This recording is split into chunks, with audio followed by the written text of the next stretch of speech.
नमस्कार, सीएनबीसी आवाज मोतीलाल ओसवाल स्टूडियोज में आप सभी का स्वागत है। भारतीय बाजारों में आखिरी कारोबारी घंटा और इस हफ्ते हम एक पॉजिटिव नोट पर समाप्ति की तैयारी कर रहे हैं, जहां पर निफ्टी बैंक और मिड कैप्स तीनों ही इंडाइसेस में अच्छी तेजी बन रही है। क्या हो आपकी क्लोजिंग की रणनीति, उस पर करेंगे डिटेल में बातचीत, लेकिन पहले हेडलाइंस। अच्छे ग्लोबल संकेतों से बाजार में लगातार तीसरे दिन तेजी, 120 अंकों से ज्यादा चढ़कर निफ्टी अब 19,250 के ऊपर निकला। निफ्टी बैंक में 350 अंकों का उछाल, मिड कैप्स में भी दिखी अच्छी खरीदारी। डॉक्टर लाल पैथलैब के अच्छे नतीजों के बाद हेल्थ केयर शेयर में जोरदार तेजी। लाल पैथलैब करीब 6% ऊपर निकल के बना डेरिवेटिव्स का टॉप गेनर। अपोलो हॉस्पिटल्स में भी तेजी, निफ्टी के सबसे चढ़ने वाले शेयर में शुमार। और रियल एस्टेट स्टॉक्स में भी आज दिखी जोरदार खरीदारी, 5% उछला गोदरेज प्रॉपर्टीज का शेयर, डीएलएफ, ओबरॉय रियल्टी जैसे काउंटर्स भी भागे। बड़े शहरों के बाद अब छोटे शहरों की तरफ बढ़ेगा इंडियन होटल्स का फोकस। सीएनबीसी आवाज के साथ एक्सक्लूसिव बातचीत में इंडियन होटल्स के MD and CEO Puneet Chatwal ने कहा, 5 साल में हर महीने 2 होटल खोलने का लक्ष्य, 33% का मार्जिन गाइडेंस बरकरार रखा। के नतीजे रहे शानदार, दूसरी तिमाही में कंपनी का मुनाफा 4.5 गुना बढ़ा, आय में 6% की दिखी बढ़त। कच्चे माल के दाम घटने से मार्जिन्स में बढ़कर करीब 18% के पार निकले। नतीजों के बाद स्टॉक में हल्की कमजोरी। और निफ्टी कंपनियों में आज आएंगे टाइटन के नतीजे, 17% बढ़ सकती है आय, मुनाफा फ्लैट, मार्जिन्स में दबाव संभव। इधर इंडिगो, एस्कॉर्ट्स, कुबोटा, आईडीएफसी समेत वायदा की 6 कंपनियां पेश करेंगे अपने तिमाही नतीजे। और कल आएंगे देश के सबसे बड़े सरकारी bank state bank of India के नतीजे। ब्याज से कमाई में 12% से ज्यादा का उछाल संभव, 3% बढ़ सकता है बैंक का मुनाफा। एसेट क्वालिटी में भी सुधार की उम्मीद। सोमवार को डीवीज लैब के नतीजों का रहेगा इंतजार।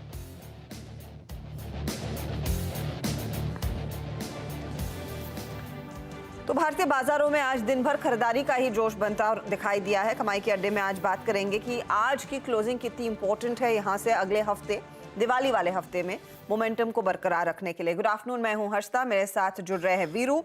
निफ्टी आपकी स्क्रीन पर आएगा, जहां पर आज दिन की ऊंचाई करीब 19,276 थी और वहां से हम ज्यादा दूर है नहीं, उसी के आसपास इस समय डे हाई के ही करीब निफ्टी 50 ट्रेड करता हुआ। निफ्टी बैंक की चाल देखिएगा, 350 अंकों का इजाफा यहां पर, और ये इंडेक्स भी इनफैक्ट करीब 40 पॉइंट दूर है अपनी दिन की ऊंचाई से, तो 40-50 पॉइंट की ही दूरी वहां पर बनती दिखाई दी है। बेसिकली मोमेंटम अच्छा है और मोमेंटम आज चौतरफा देखने को मिला। एडवांस डिक्लाइन रेशो यही इशारा कर रही है कि निफ्टी बैंक में जहां पर दिग्गज स्टॉक्स में तेजी बनती दिखाई दी, मार्केट ब्रेथ पॉजिटिव है। इसका मतलब यही है कि मिड और स्मॉल कैप की तरफ से भी पार्टिसिपेशन अच्छा है। लेकिन आज के क्लोज के लिए लेवल कौन सा इंपॉर्टेंट रहेगा? Veeru, good afternoon. एक तो हम 31 अक्टूबर का जो हाई था उसके ऊपर लगातार ट्रेड कर रहे हैं, उससे क्या संकेत मिल रहा है और इस क्लोजिंग के लिए क्या लेवल इंपॉर्टेंट है? अच्छा, छोड़िए रोज बरोज निफ्टी बैंक की बात करते हैं हर्षिता, वैसे ही डे हाई पर है हम। एक बात बताइए, अभी कुछ देर पहले मैं टीवी देख रहा था आवाज़, ये आप इंडियन होटल्स की मैनेजमेंट से मुखातिब होकर आई हैं, मतलब आपने ये तय कर दिया है कि बड़े शहर तो बड़े शहर, छोटे शहर में भी आपको सस्ता कमरा नहीं मिलेगा हर्षिता? हाँ वीरू, वो तो है, सस्ता कमरा कहीं मिलने नहीं वाला है क्योंकि डिमांड इतनी ज्यादा है। इनफैक्ट वो मैनेजमेंट साफ ये कह रहा था कि लोग पहले 2 दफा सोचते थे बड़े होटल्स जाना, बड़ा पैसा खर्च करने के लिए, आजकल वो नहीं होता है। तो जहां आपको एक अच्छा मौका मिला और छुट्टी मिली सामने, तो आप चले जाते हैं, वो प्लान कर लेते हैं। इसीलिए वो कुछ अलग तैयार कर रहे हैं कि आप हमेशा वो यूजुअल डेस्टिनेशंस ना जाएं, कुछ हटकर डेस्टिनेशंस में भी ताज की प्रॉपर्टी, ताज की हॉस्पिटैलिटी का आपको मजा मिलेगा, पर कोई गारंटी नहीं है कि आपको कुछ सस्ता मिले। चलिए, मैं असल में इसकी बात मैंने शुरू में इसलिए छेड़ दी क्योंकि बहुत दिलचस्प इंटरव्यू था और बात करेंगे इस सेक्टर को लेकर। आपने जो अभी हर्षिता ने बात कही ना, या फिर जो इंडियन होटल्स के मैनेजमेंट ने खुद कहा कि अब हम छोटे शहरों तक जाएंगे, और ऐसा हुआ भी है। बहुत सारे होटल्स जो है वो छोटे शहरों में टियर 2 टियर 3 में एक्सपेंड कर रहे हैं, इस पर करेंगे बातचीत। लेकिन coming back to that question, core question जो हर्षिता का था कि निफ्टी पे किस लेवल पे फोकस करें अब। देखिए, मेरी मॉर्निंग में भी सुबह अप्रोच थी कि ग्लोबल मार्केट्स और हमारे बीच में अगर कोई चीज़ खड़ी है तो वो ये है 100 पॉइंट का जोन। वो आता है 19,232 से लेकर 346 तक। अब आप पूछेंगे जनाब इसमें क्या है? इसमें थे प्रीवियस सेशन में यानी कल कॉल राइटर्स। डायरेक्टर साहब एक काम कीजिएगा, इसे छोड़िए कुछ देर पहले मैं चार्ट को डिफाइन कर दूं। 232 से लेकर 346 जो मेंशन है ना, इसके बीच में है फॉलिंग एवरेजेस। जब आपके एवरेज नीचे की तरफ होते हैं, जब झुक रहे होते हैं, that is called falling averages.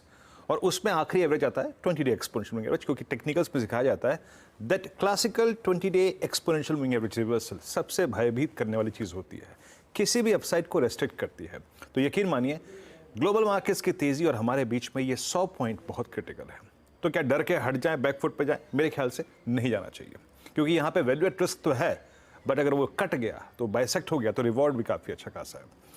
तो यहाँ पर अभी भी बाजार आज बावजूद इसके कि शुक्रवार है टिका है, दैट्स इंपॉर्टेंट, जो कि पिछले 2 इंस्टेंसेस में अभी तक नहीं हुआ। आज का लो क्या है? इट्स ऑलमोस्ट 19,232, वही पॉइंट जिसको हमने अपना एक थ्रेश होल्ड पॉइंट माना था, ये उसके ऊपर ही ट्रेड कर रहा है। आइए स्टैट्स को देखते हैं, स्टैट्स क्या कह रहे हैं। अच्छी बात यह है कि मेरे पास एक सपोर्टिव चीज़ यह है कि bank Nifty on the contrary is trading about 200-डे एक्सपोनेंशियल मूविंग एवरेज। मेरे पास एक एडवांटेज वहां से है। इस वक्त आपकी स्क्रीन पे क्या है? पुट राइटर्स कन्विक्शन लेके बैठे हैं, no doubt about that. Specially 19,250 को देखिए, वहां पे 35 लाख पुट बिकी, आउटस्टैंडिंग वाई करीब 40 लाख का, 19,200 पे आउटस्टैंडिंग वाई करीब 59 लाख का पहुंच गया। इसमें कोई दो राय नहीं है। वीकेंड फैक्टर को लेके और उस टाइम वैल्यू को खाने के लिए वीकली कॉन्ट्रैक्ट का कॉल राइटर 19,300 पे भी है, बट स्टिल मैं कहूंगा ये डेटा मेरे फेवर में है अगर मैं लॉन्ग हूं। याद रखिएगा, इस डेटा के मुताबिक आप लॉन्ग कैरी कर सकते हैं।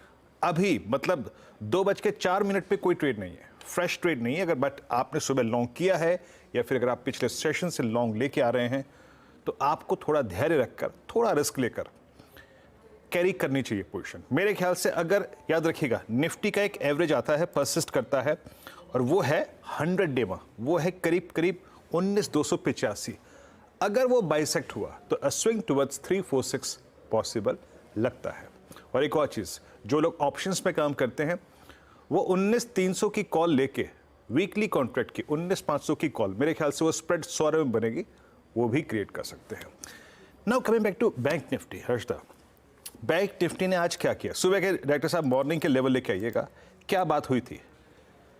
जैसे ही आप 43,272 की ट्रेजेक्ट्री को पार करेंगे, you will get A swing towards 440, 272 के बाद 340, 410। टेक्निकली आपको कहां तक का स्विंग मिल गया है अब तक? एग्जैक्टली निफ्टी बैंक का हाई है 410, एग्जैक्टली हाई है 410। यहां पे पोटेंशियल किसका है? अभी पोटेंशियल 510 का है, क्योंकि जो आपको परेशान करने वाला एवरेज था, दैट 200-डे एक्सपोनेंशियल मूविंग एवरेज, वो हम पीछे छोड़ चुके हैं, वो बाइसेक्ट कर चुके हैं। And thanks to ICICI Bank, जिसने आज एक लीडरशिप ली है जो हेल्प कर रहा है हमारे लॉन्ग ट्रेड्स को। अभी आपके स्क्रीन पे सबसे बड़ा आउटस्टैंडिंग कॉल राइटर खड़ा है 43,500 पे, और याद रखिएगा 43,487 पे आपका फॉलिंग 20 डे में है। तो अगर आपके पास लॉन्ग है तो रखिए, बट अगले 50, 60, 70 पॉइंट में एक बार बुक करने की कोशिश कीजिएगा if you are a day trader, but positionally you can carry. Data supportive है हर्षता। मैं रिस्क लेने को यहाँ पर इसलिए बोल रहा हूँ क्योंकि रिवॉर्ड अच्छा है, अदरवाइज मैं ना बोलता। सो अगर आप सुबह लॉन्ग हैं तो स्टे लॉन्ग, कैरी करने में बात एक बार फिर से हर्षता 3:20 के आसपास करेंगे। हर्षता, क्लोज से 10 मिनट पहले देखेंगे क्या मोमेंटम, क्या माहौल और क्या ट्रेंड वो बरकरार रह रहा है या फिर कुछ और संकेत बन रहे हैं। तो बेसिकली अब तक तेजी है, तो ट्रेंडिंग काउंटर्स आपकी स्क्रीन पर लेकर आएंगे और अनडाउटेडली ट्रेंड जो तेजी का दिखा है पिछले 2 ट्रेडिंग सेशंस में, उसी के साथ शुरुआत होगी। आज अपोलो हॉस्पिटल्स देखिए 5% के गेंस दिखाता हुआ, और सिर्फ अपोलो हॉस्पिटल ही नहीं, हॉस्पिटल फार्मेसी काउंटर्स में बहुत दमदार खरीदारी आज बनती दिखाई दी है। अडानी पोर्ट 2.5% ऊपर, आयशर मोटर्स, टाटा मोटर्स हम सब जानते हैं कि बहुत ही बढ़िया क्वार्टर उभर कर आया है, उसके बाद थम्स अप दिया है मार्केट ने। जो मैं मेंशन कर रही थी पैथोलॉजी सेगमेंट, लैब्स स्पेस में डॉक्टर लाल नंबर्स के बाद 5% ऊपर, इनफैक्ट मेट्रोपोलिस के भी नंबर्स आएंगे आगे ओवर द वीकेंड, तो उस पर भी नजरें रहेंगी। L&T finance, Godrej properties, MCX से दूसरे ट्रेंडिंग काउंटर्स हैं जहां पर तेजी की पोजीशंस बनी है। मुनाफा वसूली कहां हो रही है? डॉक्टर रेड्डीज में थोड़ा सा बैकफुट पर ट्रेड, SBI लाइफ हल्की सी मुनाफा वसूली दिखाता हुआ, चोला इन्वेस्टमेंट, कल नंबर्स पर हम बात कर रहे थे, परफॉर्मेंस अच्छा था लेकिन आज कुछ करेक्ट हो रहा है काउंटर। MRF 1 से 1.5% के, नियरली 2% के नुकसान पर इस समय ट्रेड करता हुआ नंबर्स के बाद। तो ये है फिलहाल आपके लिए वो काउंटर्स जहां पर बड़े मूव्स देखने को मिले हैं। अब ऐसे में आपकी क्या रणनीति होनी चाहिए, यहां से आगे किन स्टॉक्स में तेजी का मौका बन रहा है, उस पर बात करने के लिए हमारे साथ हमारा पैनल तैयार है। आज फंडामेंटल्स पर ओम कैपिटल के राजेश अग्रवाल, टेक्निकल कॉल्स के लिए प्रकाश गाबा, मानस जायसवाल, राजेश सातपुते, कविता जैन और समित चौहान हैं। 2:15 बजे एक बहुत इंटरेस्टिंग डेवलपमेंट हो रही है। अरविंद फैशन आज एक आउट परफॉर्मर है, इसको लेकर एक खबर भी आई है। एग्जैक्टली क्या डेवलपमेंट है, डिटेल है, उस पर बात करेंगे सुमित से। फिर 220 पर KEI इंडस्ट्री के नंबर्स के बाद कंपनी के CMD अनिल गुप्ता से बातचीत होगी। 2:30 बजे पैथोलॉजी सेक्टर में एग्जैक्टली क्या एक्शन बनता दिखाई दे रहा है, रिपोर्ट्स क्या कह रही हैं, इस सब पर होगी चर्चा। फिर 2:35 पर कल आने वाले SBI और परसों यानी कि सोमवार को आने वाले DV's लैब के नंबर्स कैसे रह सकते हैं, उस पर एक प्रीव्यू लेंगे। 2:50 पर आज हमारे साथ मार्केट बिग बॉयज में एलेक्सा एक्विटीज के डायरेक्टर दीपन मेहता हैं। फिर चलेंगे यतिन के पास डीलिंग रूम के चेक के लिए और ऑफ कोर्स 3:10 के आसपास लेकर आएंगे BTST या फिर STBT ट्रेड्स। तो एक एक्शन पैक्ड सेशन और एक action packed last hour of trade आपके लिए करेंगे हाजिर। जी हाँ, अच्छा हुआ हर्षदा आपने अपनी त्रुटि को, अपनी गलती को सुधार लिया। परसों और कुछ नहीं चलेगा, सिर्फ मैच देखा जाएगा, इंडिया साउथ अफ्रीका, है ना। चलिए अब इस पैनल का स्वागत करते हैं। राजेश जी नमस्कार, कार्यक्रम में स्वागत है। राजेश जी को जब नमस्कार करते हैं तो ये नमस्कार कलकत्ता भी जा रही है और ये जा रही है पुणे। मानस जी नमस्कार आपको भी, प्रकाश सर और कविता जी। शुरुआत करते हैं प्रकाश सर से। प्रकाश सर गुड आफ्टरनून, आपका कॉल क्या रहेगा इस वक्त के लिए sir? Good afternoon to you. Call जो मैंने चुना है इस वक्त वो है गोदरेज कंज्यूमर। ये मुझे अच्छा लगता है, मोमेंटम है, लेकिन इसको आज और आज नहीं देखना चाहिए, आज और मंडे देखना चाहिए। 1005 का स्टॉप लगाकर चले तो 1050 ये जोन देखेंगे, वहां तक जाना चाहिए। गोदरेज कंज्यूमर का जो चार्ट है बहुत बढ़िया ब्रेकआउट मिला है on higher time frame. Godrej consumer काबा साहब की टॉप पसंद इस समय। मानस आपका trade? Good afternoon Harshada ji. तो देखिए ONGC में खरीदारी करनी है। ONGC ने आई थिंक मंडे को एक ट्रायंगुलर फॉर्मेशन का ब्रेकआउट दिया था, फिर एक पुल बैक देखने को मिला। 20 डे मूविंग एवरेज पे स्टॉक ने सपोर्ट लिया और आज फिर से रैली देखने को मिल रही है। और मेरा समझना है कि जो ट्रायंगुलर पैटर्न का ब्रेकआउट था उसके टारगेट 195 के आसपास के आते हैं, तो वही टारगेट रहेंगे। करंट लेवल्स पे खरीदारी करेंगे। 187 के स्टॉप लॉस लगा सकते हैं ONGC में। ये मैंने आपको कैश लेवल्स बताए हैं। अगर ऑप्शन में ट्रेड लेना हो तो 190 वाला कॉल ऑप्शन ₹2.15 पे ट्रेड हो रहा है। आप वहां पर खरीदारी करिए, ₹1 के नीचे स्टॉप लॉस लगाइए और ₹5 के टारगेट सेट करिए। ONGC, यहाँ पर ONGC ट्रेड है मानस का, और यहाँ पर क्योंकि मानस हमेशा एक ऑप्शन विकल्प देते हैं, ये 190 की कॉल भी आपके पास विकल्प है। राजेश जी आपका ट्रेड क्या होगा? वीरेंद्र गुड आफ्टरनून, हर्षद अजन गुड आफ्टरनून एवरीवन। वीरेंद्र देखिए, नज़र जो है वो HUL पे है, हिंदुस्तान यूनिलीवर। अगर आप इसका स्ट्रक्चर देखें तो यहाँ पे एक डाइवर्जेंस है और डाइवर्जेंस के बाद मुझे याद है लास्ट वीक इसको रिकमेंड किया था 2460 के आसपास, और अभी भी मानता हूँ कि वो जो लेवल्स है वो अभी भी इंटैक्ट है और it is heading towards 2550 2570 odd levels. तो HUL जो अभी 2500 के ऊपर ट्रेड हो रहा है, इसे बाय करें, स्टॉप लॉस रखे 2490 का। ओके, HUL में एक ट्रेड तेजी का बनता हुआ। कविता जी आफ्टरनून आपका ट्रेड? आफ्टरनून हर्षदा जी, आफ्टरनून एवरीवन। वेल मेरा ट्रेड फार्मा से होगा, that is Torrent pharma. Torrent pharma again अगर आप डेली चार्ट पे देखिए तो एक बहुत अच्छा सॉसर फॉर्मेशन डेवलप होता हुआ दिख रहा है और अपने एवरेजेस को संभाले हुए काउंटर पिछले 7-8 वीक्स का ब्रेकआउट आता हुआ दिखा है इस काउंटर पर। एज ऑफ नाउ 1967 पर है। 1 या 2 दिन टिल मंडे आप इसे पोजिशनिंग के अकॉर्डिंग देखे। मुझे लगता है डिक्लाइन अप टू 1955 इस काउंटर में बाइंग करनी चाहिए। स्टॉप लॉस मेंटेन करें आप 1940 का for the price target of 2005-2050। Torrent pharma. Okay, Torrent pharma आपकी कॉल है 1960 पर, करीब 1.5% ऊपर ये ट्रेड करता हुआ, और फार्मा स्पेस में सुबह से काफ़ी अच्छा खासा मूव है। एक बार टोरेंट स्क्रीन पे रखिएगा और फार्मा हो गया, डायग्नोस्टिक स्पेस हो गया, सब में अच्छा खासा मूव। 1959 याद रखिएगा, ये एक बहुत ही बेहतरीन पैटर्न का ब्रेकआउट है और बहुत अच्छे वॉल्यूम्स के साथ भी आया है। राजेश अग्रवाल हमारे साथ मौजूद है। राजेश जी नमस्कार, कार्यक्रम में स्वागत है आपका। इस वक्त का आपका कन्विक्शन ट्रेड क्या है राजेश जी? गुड आफ्टरनून हर्षदा जी, वीरेंद्र जी, पैनल में मित्रगण जो भी हैं सबको नमस्कार। इस वक्त की अगर कॉल की बात की जाए तो मैं समझता हूं कि LIC हाउसिंग फाइनेंस पे ध्यान देना चाहिए। जो इस बार के नतीजे आए उसमें अगर आप देखेंगे तो जो बढ़त है वो चौतरफा हुई है, चाहे वो प्रॉफिट का आंकड़ा हो, नेट इंटरेस्ट इनकम का हो या मार्जिन्स के हो, सारी तरफ में अच्छी बढ़त देखी गई। बॉटम लाइन तो अगर आप देखेंगे तो 4 गुना हो गई। सबसे अच्छी बात है कि NIM जो है वो 3.04% आए और बहुत अच्छी डिमांड हाउसिंग लोन में देखी गई है, खास करके छोटे शहरों से। और NII 83% के आसपास बढ़ा है। LIC इसमें 45% होल्ड करता है। इस वक्त अगर आप देखेंगे तो डिविडेंड यील्ड 2% के आसपास बैठती है, जो कोई खास नहीं है। लेकिन वैल्यूएशन अगर आप देखेंगे तो PE जो है 6 के आसपास बैठ रहा है, प्राइस टू बुक वैल्यू 0.85 के आसपास है। और LIC की पेरेंटेज होने के कारण से इनको फंड्स की भी दिक्कत नहीं होती है और थोड़े से कॉस्ट ऑफ फंड्स भी नीचे के रहते हैं और बहुत जमाने के बाद एक अच्छे नंबर्स आए हैं। उम्मीद ये करता हूं कि ये परफॉर्मेंस जारी रहेगी। छोटी अवधि में, छोटी अवधि से मेरा मतलब एक आध महीने के 480-85 के टारगेट हो सकते हैं, बट थोड़ा सा लंबी अवधि 9 से 12 महीने के इसमें दिया जाए तो 15 से 20% की बढ़त मौजूदा स्तर से बिल्कुल हो सकती है। ओके, तो ये फिलहाल LIC हाउसिंग फाइनेंस पर एक राय, एक व्यू बनता हुआ तेजी का।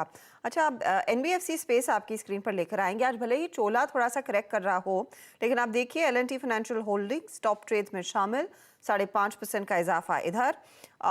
श्रीराम फाइनेंस में अच्छी तेजी बनती दिखाई दी है, 3-3.5% का इजाफा इधर भी बनता दिखाई दिया है। और आज सुबह में हम वैसे भी मेंशन कर रहे थे M&M फाइनेंस की जो अक्टूबर का अपडेट है वहाँ पर स्ट्रेंथ है। अब क्या सलाह होगी इस पर्टिकुलर पॉकेट में? मानस, पहले तो टेक्निकली बताइए कौन सा बेहतर ट्रेड साबित हो रहा है? आज ये जो मूव इन तीनों स्टॉक्स में देखा गया है उसमें क्या साइन है कि ये टिकेगा मूव, कुछ तेजी जोर पकड़ सकती है?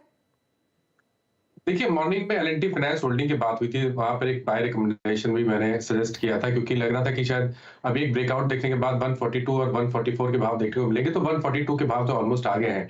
लेकिन जिस तरह का ब्रेकआउट L&T फाइनेंस होल्डिंग ने दिखाया है उसको देख के लग रहा है कि करंट लेवल से भी 10 रुपए का अप मूव देखने को मिल सकता है। बट क्योंकि एक मूव हमने इंटरडे सेशन में देख लिया, तो करंट लेवल्स पे अगर एक स्टॉक पे खरीदारी करनी है इस क्षेत्र में तो डेफिनेटली M&M फाइनेंस पे करनी है। आई थिंक वो जो गैप है उसको फिल करने की M&M फाइनेंस कोशिश करेगा और कम से कम 20 डे मूविंग एवरेज को टेस्ट करने की कोशिश करेगा, तो वो मूव अभी तक देखने को नहीं मिला है, इसलिए यहां पर चांस लेना चाहिए। करंट लेवल्स पे एक पोजीशन ट्रेड लीजिए, आपके स्टॉप लॉसेस 252 के रहेंगे और 270 रुपए जो कि 20 डे मूविंग एवरेज है, वहीं आपको अपने टारगेट सेट करने हैं। ओके, तो M&M फाइनेंशियल में एक मौका दिख रहा है।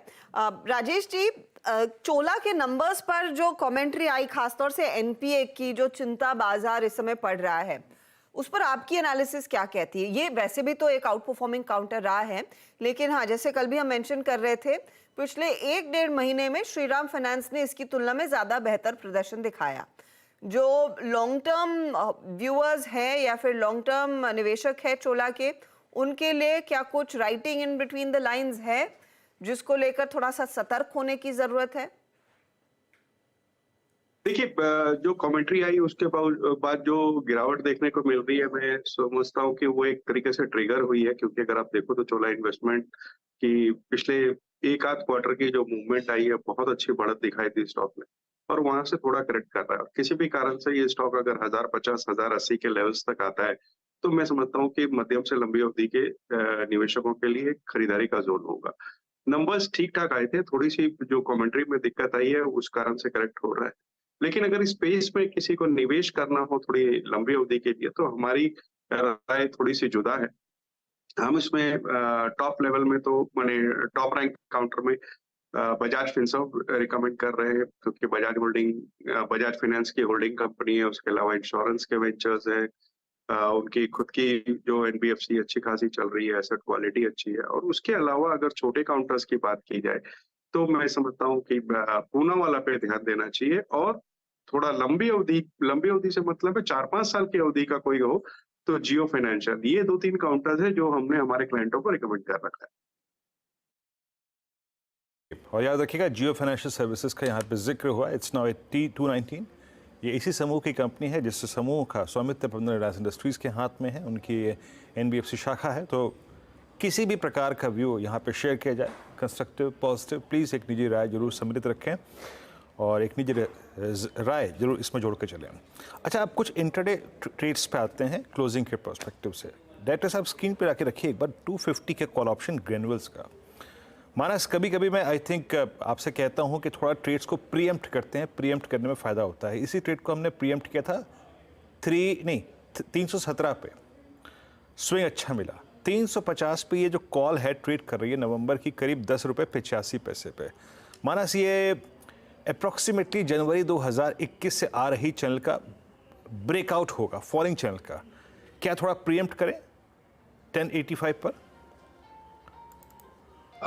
तो देखिए, ग्रेनुअल्स की जहां तक बात है, 2 दिन पहले इंडिकेशन मिल गए थे जब स्टॉक ने 50 डे मूविंग एवरेज और 20 डे मूविंग एवरेज को रीगेन किया था। कल एक कंसोलिडेशन का दिन था, आज रैली रिज्यूम हुई है और पैटर्न को देख के लग रहा है कि जो पिछला हाई 365 रुपए का है वो वापस टेस्ट हो सकता है। तो बिल्कुल 350 वाले जो कॉल ऑप्शन आप कह रहे हैं, बिल्कुल वहां पर खरीदारी कर सकते हैं। 11 रुपए के आसपास वो ऑप्शन ट्रेड हो रहा है। आपको स्टॉप लॉस 8 रुपए के नीचे लगाना है, 8 रुपए के नीचे 3 रुपए का रिस्क है अगर आप देखेंगे तो। लेकिन ऊपर की तरफ 20 से 22 रुपए तक के टारगेट आपको इस ऑप्शन में देखने को मिल सकते हैं। आज जिस प्रकार का मूव फार्मा में है, आई मीन अगर आप फार्मा और हेल्थ केयर को दोनों को क्लब करके देखें ना, आई मीन जिस प्रकार का एक चैनल ब्रेकआउट की एक्सपेक्टेशन डॉक्टर लाल पैथलैब में है, जिस प्रकार से आज अपोलो ने बिहेव किया, जिस तरीके से फार्मा काउंटर्स बिहेव कर रहे हैं, थोड़ा सा प्रीएम्प्ट कर रहे हैं। बट एक स्पेस जिसमें ऑलरेडी ब्रेकआउट कंफर्म हो गए हैं, look at DLF, look at Obra realty, जिसका उल्लेख सुबह अनुज ने किया भी था चार्ट स्पॉटिंग में। दोनों ही ओबरा मेरे ख्याल से ऑल टाइम हाई पर है और ये जो DLF है ये शायद लगभग 14 साल के हाइस पर है।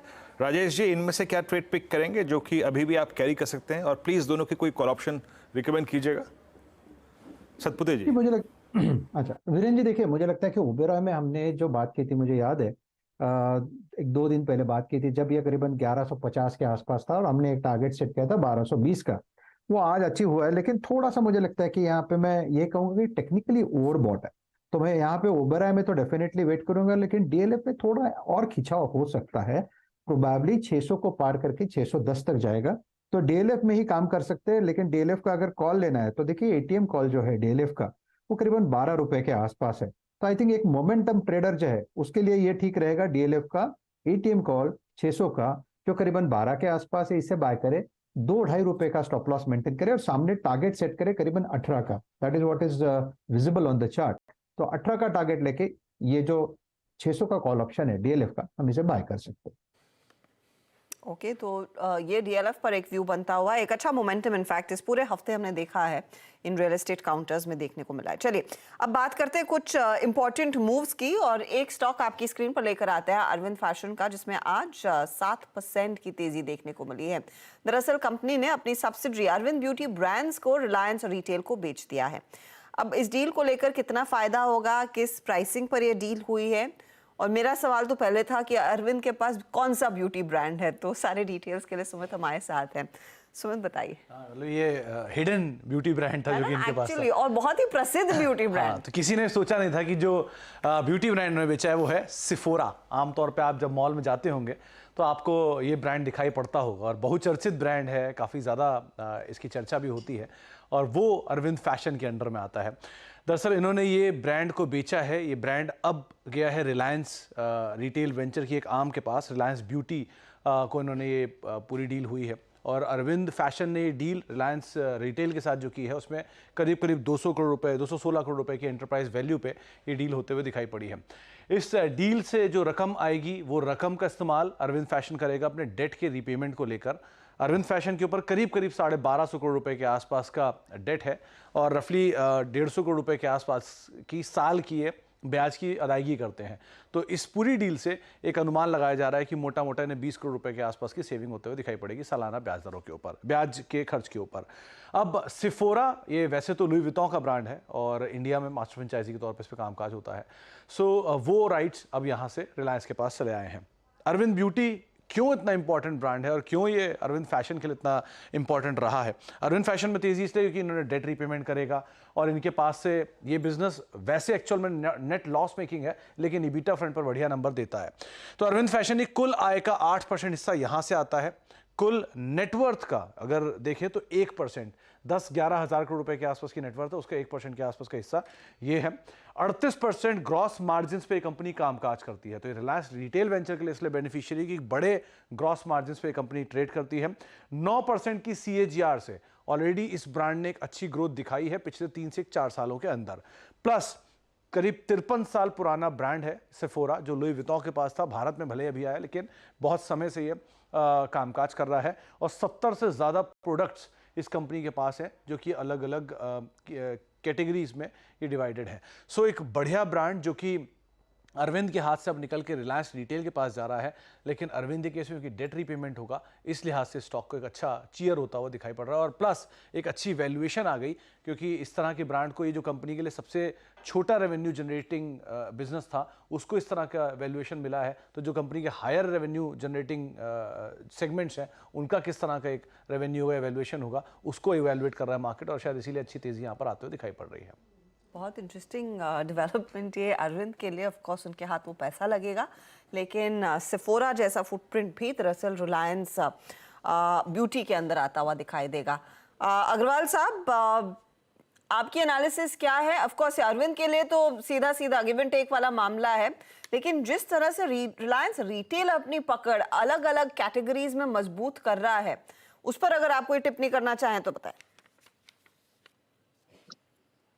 देखिए, रिलायंस रिटेल की बात की जाए तो हमने पहले भी कई बार ये कहा है रिलायंस की चर्चा के दौरान कि जहां दूसरे रिटेल स्टोर 700-800 स्टोर लोग बैठे हैं, ये एक ऐसा रिटेल वेंचर है जो हर क्वार्टर में 700-800 स्टोर जोड़ता है। तो ये अपने आप में एक बड़ी चेन कही जा सकती है, जिसके मुकाबले में मेरे ख्याल से तो इस वक्त कोई दूसरे नंबर ऑफ स्टोर्स के हिसाब से आना मुश्किल है। और जिस तरीके से अधिग्रहण ये लगातार ब्रांडों के किए जा रहे हैं लास्ट 3-4 सालों में, अगर आप देखो तो एक बहुत बड़ा ब्रांड का इनके पास अम्ब्रेला हो जा रहा है।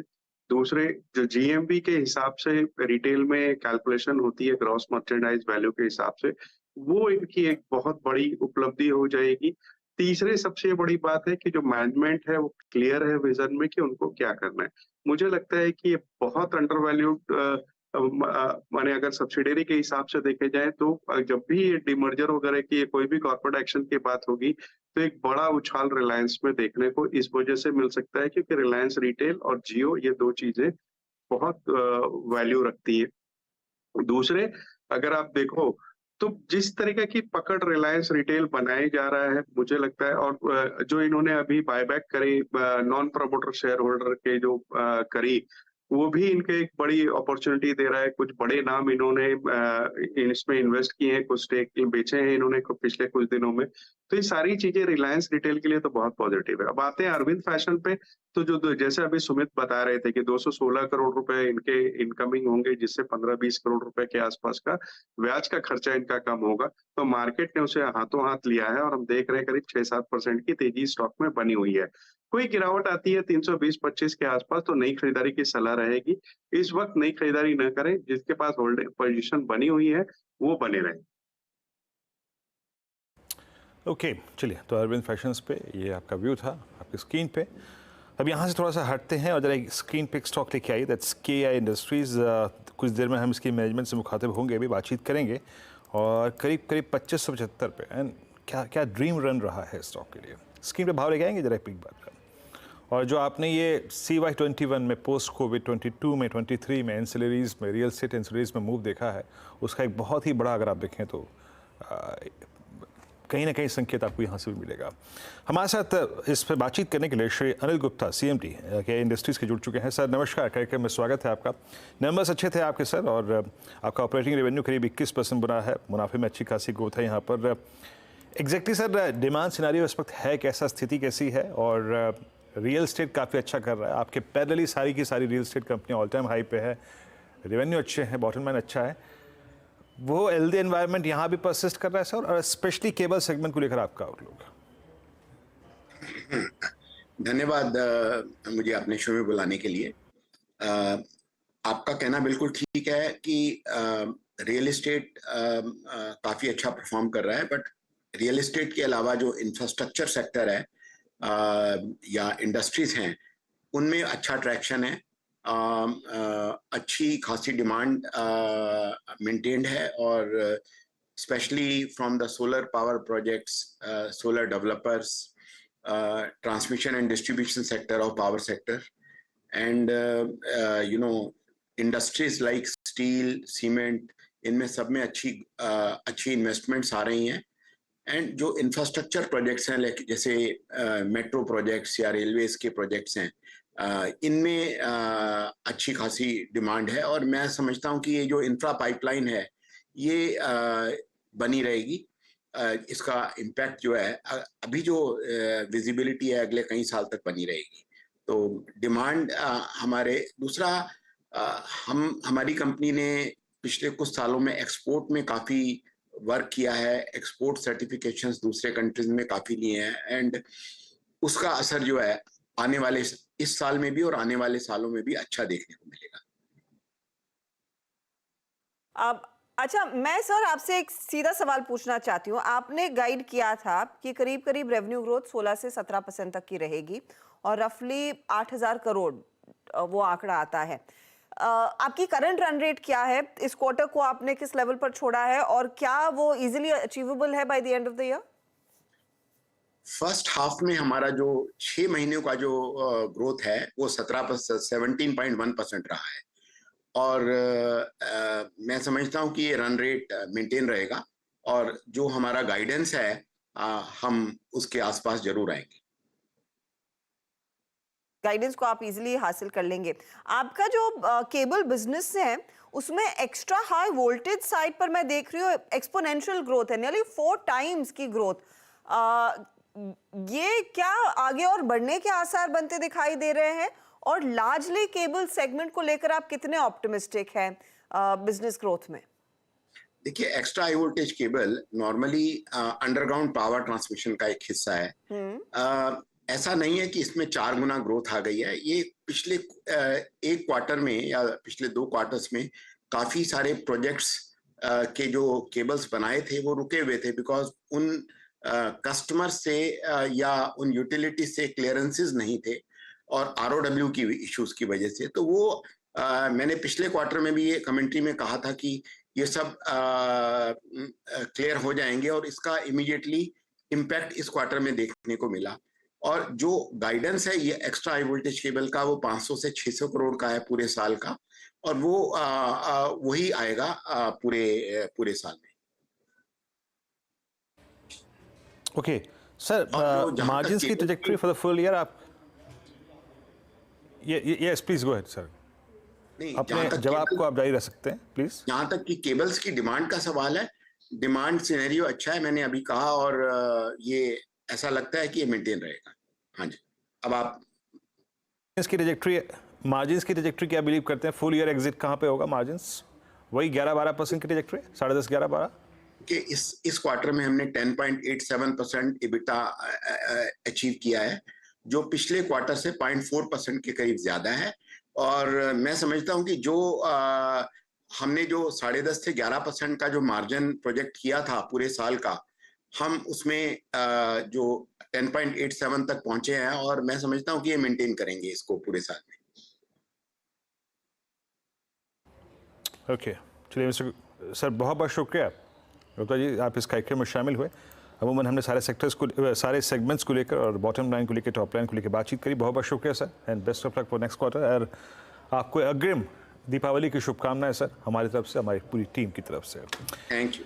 Markets Nifty bank at day high, it's 43,373, और डे हाई के जोन में अभी जब गुप्ता साहब के साथ बातचीत हो रही थी, टिक लगा और करीब 421 का हाई लगा के आया। कुछ ट्रेड्स स्किप नहीं करेंगे स्क्रीन पे, जो कि अच्छे आ रहे हैं कैरी करने के पर्सपेक्टिव से भी और डे पर्सपेक्टिव से भी। लेट्स ब्रिंग इंडिगो, एक बार स्क्रीन पे लेके आइएगा। अभी एक शार्प मूव आया है, 2531 पे डे हाई पर आके ट्रेड करता हुआ। डॉक्टर साहब कोई नंबर है क्या इससे एसोसिएटेड स्क्रीन पे? नो, नॉट एग्जैक्टली, लेकिन हाँ मूव अच्छा है। कविता जी जरा इंडिगो को देखिएगा, 2528 डे हाई पर, क्या व्यू है आपका? या वीरेंद्र जी, 2528 एक अच्छा मोमेंटम है, और मुझे लगता है प्रीवियस हाइस की तरफ ये बढ़ता हुआ दिखेगा। 2573 इसका इमीडिएट रेजिस्टेंस आता हुआ दिखता है। तो अगर पोजिशनिंग बनी है काउंटर में तो एक रिवाइज स्टॉप लॉस मेंटेन करना चाहिए 2490 का, और इसे होल्ड करना चाहिए इवन फॉर अ डे और टू। सो इमीडिएट टारगेट 2575, और अगर उसे निकाल पाता है तो 2620 तक के टारगेट्स की तरफ बढ़ता हुआ दिख सकता है। नंबर से पहले एक अचानक स्पाइक आता हुआ देखते क्या अभी आ जाएंगे नतीजे या नहीं। अच्छा, अब एक स्टॉक जिसको हम पहले भी डिस्कस कर चुके हैं इस हफ्ते ही, MCX, कल ही इनफैक्ट इसकी बात हो रही थी इसी टाइम के आसपास। राजेश जी बताइए 2516 पर अब क्या करें? राजेश सातपुते, सॉरी। ओके हर्षदा जी, देखिए Sorry, मेरे sir. हिसाब से देखिए काउंटर में स्ट्रेंथ है, और काउंटर में एक चीज हमने नोटिस की, ये थोड़ा भी कंसोलिडेट होता है तो वहीं से बाइंग शुरू होती है, और उसके बाद ये मोमेंटम कंटिन्यूस होता है। तो यहाँ पे देखिए 2500 के कॉल राइटर को निगेट करेंगे, यहाँ पे शॉर्ट स्क्वीज थोड़ा और होगा, तो यहाँ पे पोजीशन रखनी है तो थोड़ी रिस्क है और थोड़ी ज्यादा ही है। तो 2400 के स्टॉप लॉस के साथ पोजीशन में बने रहे, अगर मैं सही हूं तो मेरे हिसाब से ये 2750 तक पोजिशनली अनफोल्ड करेगा। इसमें एक बड़ा टिक आता है, जनरली ऐसे टाइम पे एक बड़ा टिक आता है, और वो बड़ा टिक अभी तक आया नहीं है, तो इसलिए मैंने इसका टारगेट 200 रुपए से बढ़ाया है। मेरे हिसाब से ये मोमेंटम चलता रहेगा, लेकिन रिस्क है। 2400 का एक स्ट्रिक्ट स्टॉप लॉस रखे और मेंटेन करे। तो ये फिलहाल आपके लिए MCX पर व्यू 2750 तक जा सकता है, लेकिन 2400 एकदम स्ट्रिक्ट स्टॉप लॉस है। चलिए एक तो और ट्रेड्स लें, उससे पहले समित चौहान को जोड़ लेते हैं। समित, आफ्टरनून, बताइए आपका ट्रेड। देखिए हर्षदा, यहाँ पे हिंदुस्तान एरोनॉटिक्स HL में वापस एक अच्छा रिन्यूड बाइंग इंटरेस्ट दिख रहा है। अभी भी जस्ट इसने 20 डे एक्सपोनेंशियल मूविंग एवरेज को भी ट्रैवर्स किया है, तो यहाँ से हमें लगता है कि नेक्स्ट वीक भी इसमें मोमेंटम एक्सटेंड हो सकता है। 1950 का टारगेट होना चाहिए, और 1872 के स्टॉप लॉस से करंट लेवल पे ये स्टॉक खरीदा जा सकता है। तो हाल में फिर से 1900 के बियॉन्ड जाने की तैयारी दिख रही है।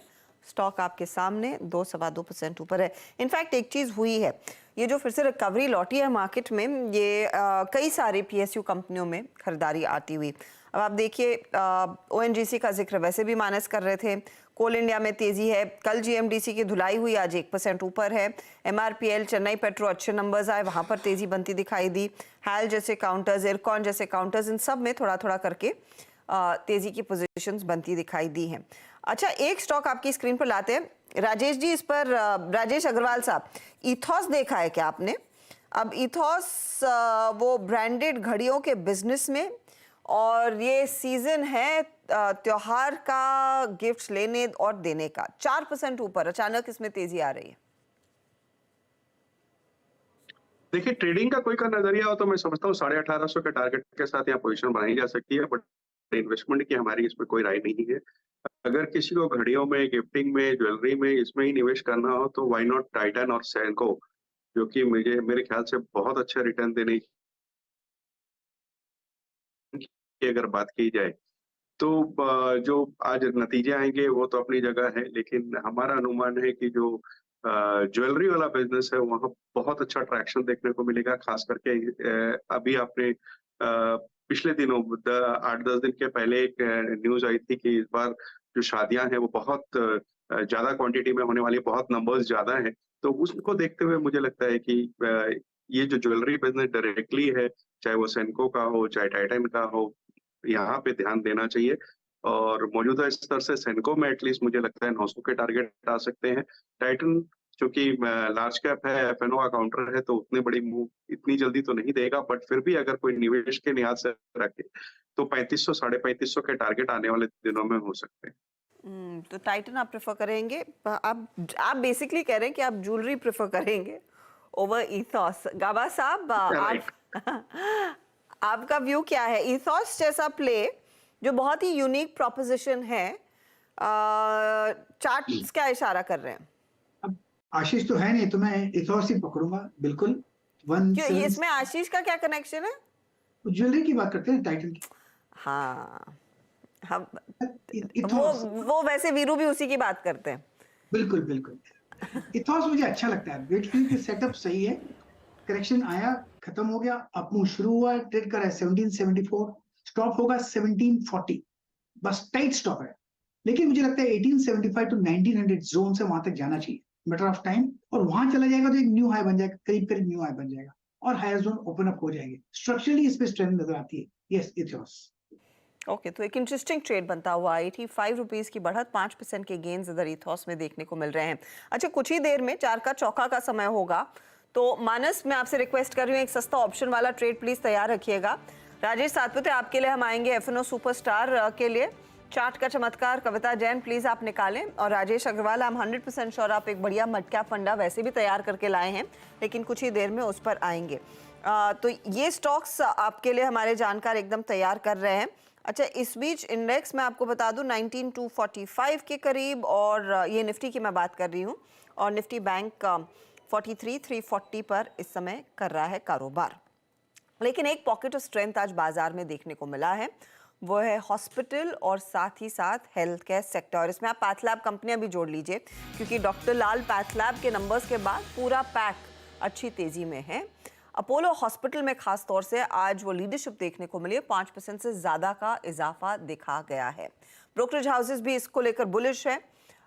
तो इनफैक्ट क्या रैशनल है, ओवरऑल आउटलुक क्या बन रहा है, यतन हमारे साथ है बताने के लिए कि यहाँ क्या चल रहा है। Good afternoon Harshada. और देखिए, अपोलो हॉस्पिटल की स्पेसिफिकली बात करें तो सबसे बड़े जो दिग्गज ब्रोकरेजेस हैं जो कि मॉर्गन स्टैनली और Bank of America Merrill Lynch, इन्होंने इनिशिएटिंग कवरेज निकाला है अपोलो हॉस्पिटल्स पे। मॉर्गन स्टैनली की ओवरवेट रेटिंग है, टारगेट है 6101 रुपये, यानी मतलब वो शगुन वाला फिगर उन्होंने रखा है। और जहाँ तक कि बैंक ऑफ अमेरिका सिक्योरिटीज़ का सवाल है, इन्होंने 6000 रुपये का टारगेट रखा है, और ये नई इनिशिएटिंग रिपोर्ट है। दोनों जो ब्रोकरेज रिपोर्ट्स हैं इनका एक ही सार है, जो इनका जो हेल्थ केयर बिजनेस है ऑनलाइन वाला, इसका ब्रेक इवन FY26 यानी 2 वित्त वर्षों में आपको होता हुआ दिखाई पड़ेगा। यानी 1.5 साल के भीतर भीतर जो इनका e commerce health care business है ये प्रॉफिटेबल हो चलेगा, जिसके कारण ब्रोकरेजेस को लगता है यहाँ एक अच्छी वैल्यू अनलॉकिंग हो सकती है। अभी बहुत सारे लोग इस पर्टिकुलर एंटिटी को वैल्यूएशन नहीं दे रहे, तो कहीं ना कहीं इस बिजनेस में एक ऑप्शनैलिटी है, जिसके कारण वैल्यूएशन और शेयर परफॉर्मेंस में अच्छा सुधार आता हुआ दिखाई पड़ सकता है। मॉर्गन स्टैनली को लगता है कि जो एबिटा है इसमें 18% की ग्रोथ आपको दिखेगी FY26 के CAGR के हिसाब से। और Bank of America Merrill Lynch को लगता है कि जो वैल्यूएशन है 22.5 टाइम FY25 के EV एबिटा बेसिस पे वो भी काफ़ी आकर्षक हैं। तो कहीं ना कहीं अच्छे बिजनेस अपॉर्चुनिटीज़ पे हेल्थ केयर बिजनेस की जो अपॉर्चुनिटीज़ हैं और जो मार्जिन विजिबिलिटी है, इसको लेके ब्रोकरेजेस काफ़ी उत्साहित है। इनफैक्ट जो हेल्थ कंपनी है यहाँ जो ब्रेक इवन का मोमेंटम है उसको लेके मुझे लगता है दोनों ही ब्रोकरेजेस काफ़ी बुलिश दिखाई पड़ रही हैं। और ऑब्वियसली अगर हम हॉस्पिटल्स की बात करें तो जो नई लिस्टिंग्स हैं, जो पुरानी हॉस्पिटल कंपनीज है, सभी के सभी शेयर्स में ट्रैक्शन आ रहा है। और जैसे कि हर्षदा शुरू के कमेंट्स में बता रही थी कि जो हेल्थ केयर बिजनेस वाली कंपनी है, जो डायग्नोस्टिक बिजनेस है, यहाँ भी हमने देखा है कि जो नॉन कोविड बिजनेस है यहाँ काफ़ी अच्छी तरीके से सुधार आया है, अच्छा कंट्रीब्यूशन मार्जिन मिला है। तो ओवरऑल बेसिस पे हेल्थ केयर सेक्टर की बात करें तो डायग्नोस्टिक्स और हॉस्पिटल शेयर्स जो है फोकस में। डायग्नोस्टिक्स, हॉस्पिटल सब फोकस में। अपोलो हॉस्पिटल 5% के गेन्स पर। समित, अपोलो हॉस्पिटल पर एक टेक चेक पहले दीजिए। देखिए अर्षदा, अपोलो हॉस्पिटल की अगर हम बात करें तो रिसेंटली ये स्टॉक में हमने एक कंसोलिडेशन देखा था, बट कल से कहीं ना कहीं इसमें जो लोअर एंड है रिसेंटली 200 डे एवरेज पे उसने सपोर्ट लिया, फिर कंसोलिडेट हुआ, और कल हमने फर्स्ट साइन ऑफ स्ट्रेंथ दिखा था, फॉलोड बाय एक strong massive buying interest today itself. तो जैसे वॉल्यूम इसमें आज हुए हैं तो उससे तो ये पॉसिबिलिटी है कि स्टॉक उसके कंजेशन जोन से बाहर आ सकता है। 50 to 100 जैसे ही सरपास होता है आपको, फिर उसके जो रीसेंट हाइज है 5350, ये जल्दी फिर रीटेस्ट होते हुए दिख सकते हैं। एक इंटरेस्टिंग मूव अपोलो हॉस्पिटल में देखने को मिल रहा है। अच्छा, फटाफट से अग्रवाल साहब, मैं ये डायग्नोस्टिक प्ले पर भी आपकी राय लेना चाहूंगी, क्योंकि डॉक्टर लाल पैथलैब की कमेंट्री मजबूत थी, उस स्टॉक में अच्छी तेजी देखी। मेट्रोपोलिस के नंबर्स आगे इस वीकेंड आई थिंक मंडे को आएंगे, वहां पर आपका एक्सपोजर लेने की क्या सलाह है?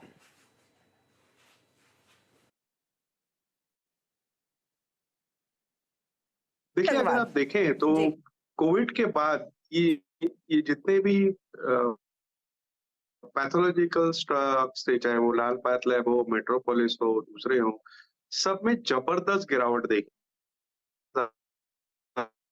है जो कि ऑलमोस्ट ऑल टाइम हाई से थोड़ी दूर है, और वहीं इन स्टॉक्स को अगर आप देखो तो 50-50, 60-60% अपने ऑल टाइम हाई से नीचे चल रहे हैं।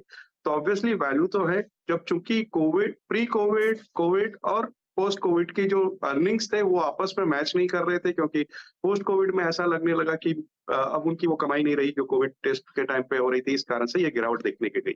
लेकिन अगर खास मेट्रोपोलिस की बात की जाए तो एक शानदार मैनेजमेंट, नंबर ऑफ जो डायग्नोस्टिक सेंटर्स हैं इनके बहुत ज्यादा हैं। दूसरे इन्होंने कुछ 2-3 अधिग्रहण किए बैंगलोर वगैरह में। उन सब चीजों को देखते हुए हम इस पर बुलिश हैं, और हमने क्लाइंट को 1800 के टारगेट के साथ यहाँ पे खरीद।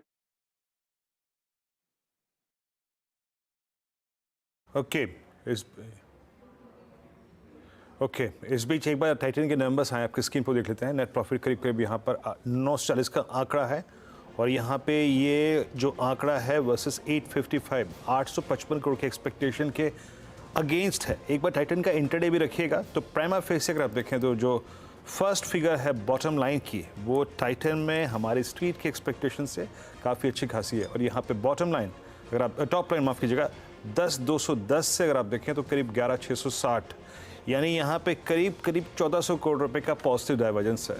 तो ये नंबर्स हर लिहाज से टॉप लाइन बॉटम लाइन पहले ही टिक में अगर आप देखें वो स्क्रीन पर नजर आ रहा है। करीब 3252 पे था ये, और 3268 डे हाई की ट्रेजेक्टरी में आके ट्रेड करता हुआ। टॉप लाइन बॉटम लाइन यहाँ पे जो मार्जिन्स है वो थोड़ा सा अगर आप देखें स्ट्रीट की एक्सपेक्टेशन से कम है। 12.3 की एक्सपेक्टेशन थी, ये करीब 11 पॉइंट आई थिंक समथिंग रहे, 11.6। तो यहाँ पे थोड़ा डाइवर्जेंस है, negative divergence on EBITDA margins front, लेकिन टॉप लाइन और बॉटम लाइन के फ्रंट पे अगर आप देखें तो ये स्ट्रीट की एक्सपेक्टेशन से कहीं ज़्यादा है। बाकी अगर आप देखें जब नंबर्स आएंगे और सारे वर्टिकल्स जो हैं वो ज्वेलरी हो या फिर आईवेयर हो या फिर वॉचेस सेगमेंट हो, वहाँ पे कैसा रहा रुझान, लेकिन प्राइमा फेस से टॉप लाइन और बॉटम लाइन के फ्रंट पे numbers looks okay. Rajesh Agarwal ji, आपको आपका नंबर से पहला रिएक्शन? ओके, मेरे ख्याल से उनके साथ संपर्क टूट गया है। एक बार मानस अपना रिएक्शन देंगे आप? टाइटन जो लॉन्ग होल्ड कर रहे हैं इस स्टॉक में 100 डेमा से, अभी क्या ट्रेल करें इस पे, क्या स्टॉप लॉस रहेगा, एक ट्रेडिंग स्टॉप लॉस? देखिए 400 अभी भी काफी बेहतरीन लग रहा है, और आई थिंक ये 3325 की तरफ जाने की कोशिश करेगा। लेकिन अब ये सही समय है जब आपको स्टॉप लॉस रिवाइज कर लेना चाहिए। तो स्टॉप लॉस को रिवाइज करके 3230 कर ले, 3230 के नीचे स्टॉप लॉस लगाइए और 3325 के टारगेट सेट करिए।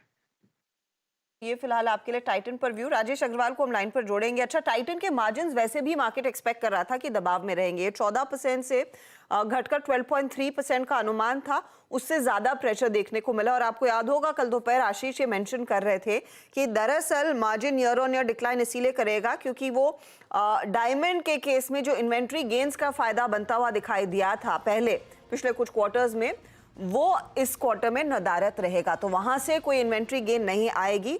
अब बेसिकली को गोल्ड रेट प्रीमियम और मेकिंग चार्जेस का ही दरअसल वो बैलेंस है जो मैनेजमेंट जिससे खेल रहा है अपने मार्जिन्स को कुछ बेहतर करने के लिए, तो वो डायमंड की इन्वेंट्री गेन का फायदा नहीं ले पाए हैं। आगे कुछ और कमेंट्री आएगी तो आपकी स्क्रीन पर रखेंगे, लेकिन इबिट लेवल पर एक डिसेंट परफॉर्मेंस, करीब 9.8% तक का इबिट। और टाइटन आप देखिएगा प्रॉफिटेबिलिटी, रेवेन्यू और साथ ही साथ इबिट के मामले में उम्मीद से बेहतर वो नंबर है। 1.5% तक का इजाफा इस समय आपकी स्क्रीन पर दिखाई दे रहा है। आगे ऑफ कोर्स जैसे वीरू मेंशन कर रहे थे कि फेस्टिव सीजन का कितना फायदा, डायमंड प्राइसेस की क्या सिचुएशन है, ओवरऑल डिमांड स्पेशली अक्टूबर का एक पूरा महीना बीत चुका है थर्ड क्वार्टर का, उसका कितना प्ले आगे देखने को मिलेगा उस सब पर हम बातचीत करेंगे। जरूर उस कमेंट्री का इंतजार रहेगा। चलिए इस बीच चार का चौका आपकी स्क्रीन पर लेकर आते हैं, और पहला ट्रेड फिर सस्ता ऑप्शन, मानस बताइए। देखिए एचएल के चार्ट्स काफी बेहतरीन लग रहे हैं। स्टॉक ने 20 डे मूविंग एवरेज को रिगेन किया है, हायर टॉप साइड बॉटम का कंफर्मेशन दिया है, इसलिए एचएल के ऑप्शन में खरीदारी करने की राय रहेगी। 1900 वाला 1900 का कॉल ऑप्शन ले सकते हैं एचएल का, 43 रुपीज 65 पैसे पे ट्रेड हो रहा है, वहां पर आप खरीदारी करिए। 32 रुपए का स्टॉप लॉस लगाना है और 75 रुपीज के टारगेट सेट करने हैं। तो ये फिलहाल आपके लिए मानस की तरफ से ट्रेड 1900 का कॉल, और ये वही ट्रेड है जो दरअसल कुछ देर पहले समित भी दे रहे थे कि एक अपॉर्चुनिटी यहाँ पर तेजी की बनती दिखाई दे रही है। दूसरे ट्रेड की बारी है, और राजेश जी बताइए, राजेश सातपुते जी, आज का एफएनओ सुपरस्टार। हर्षदा जी देखिए, नज़र जो है वो है एबीबी पे। अगर आप इसका स्ट्रक्चर देखें, टेक्निकल स्ट्रक्चर बेहतरीन स्ट्रक्चर है, 1020 को इसने सरपास किया है, तो ये अपने रिसेंट हाई पे है, जो बॉटम मारा उसके बाद ये रिसेंट हाई पे खड़ा है। At the same time long addition है यहाँ पे, तो लगता है कि यहाँ पे फॉलो थ्रू मिलेगा। तो यहाँ पे लॉन्ग साइड का ट्रेड बनेगा, 4300 का स्टॉप लॉस रहेगा, सॉरी 4300 का टारगेट रहेगा, और जो स्टॉप लॉस है मेरा वो रहेगा 4120 का। तो it's a buy in ABB. Okay, ये ट्रेड हो गया यहाँ पर चार्ट का चमत्कार। अब चलते हैं आज के चार्ट का चमत्कार के लिए कविता जी के पास। कविता जी क्या पिक कर रही हैं आप? या वैसे चार्ट का चमत्कार एबीपी ही था, बट अपार्ट जो एक और काउंटर अच्छा लग रहा है दैट इज सीएसबी।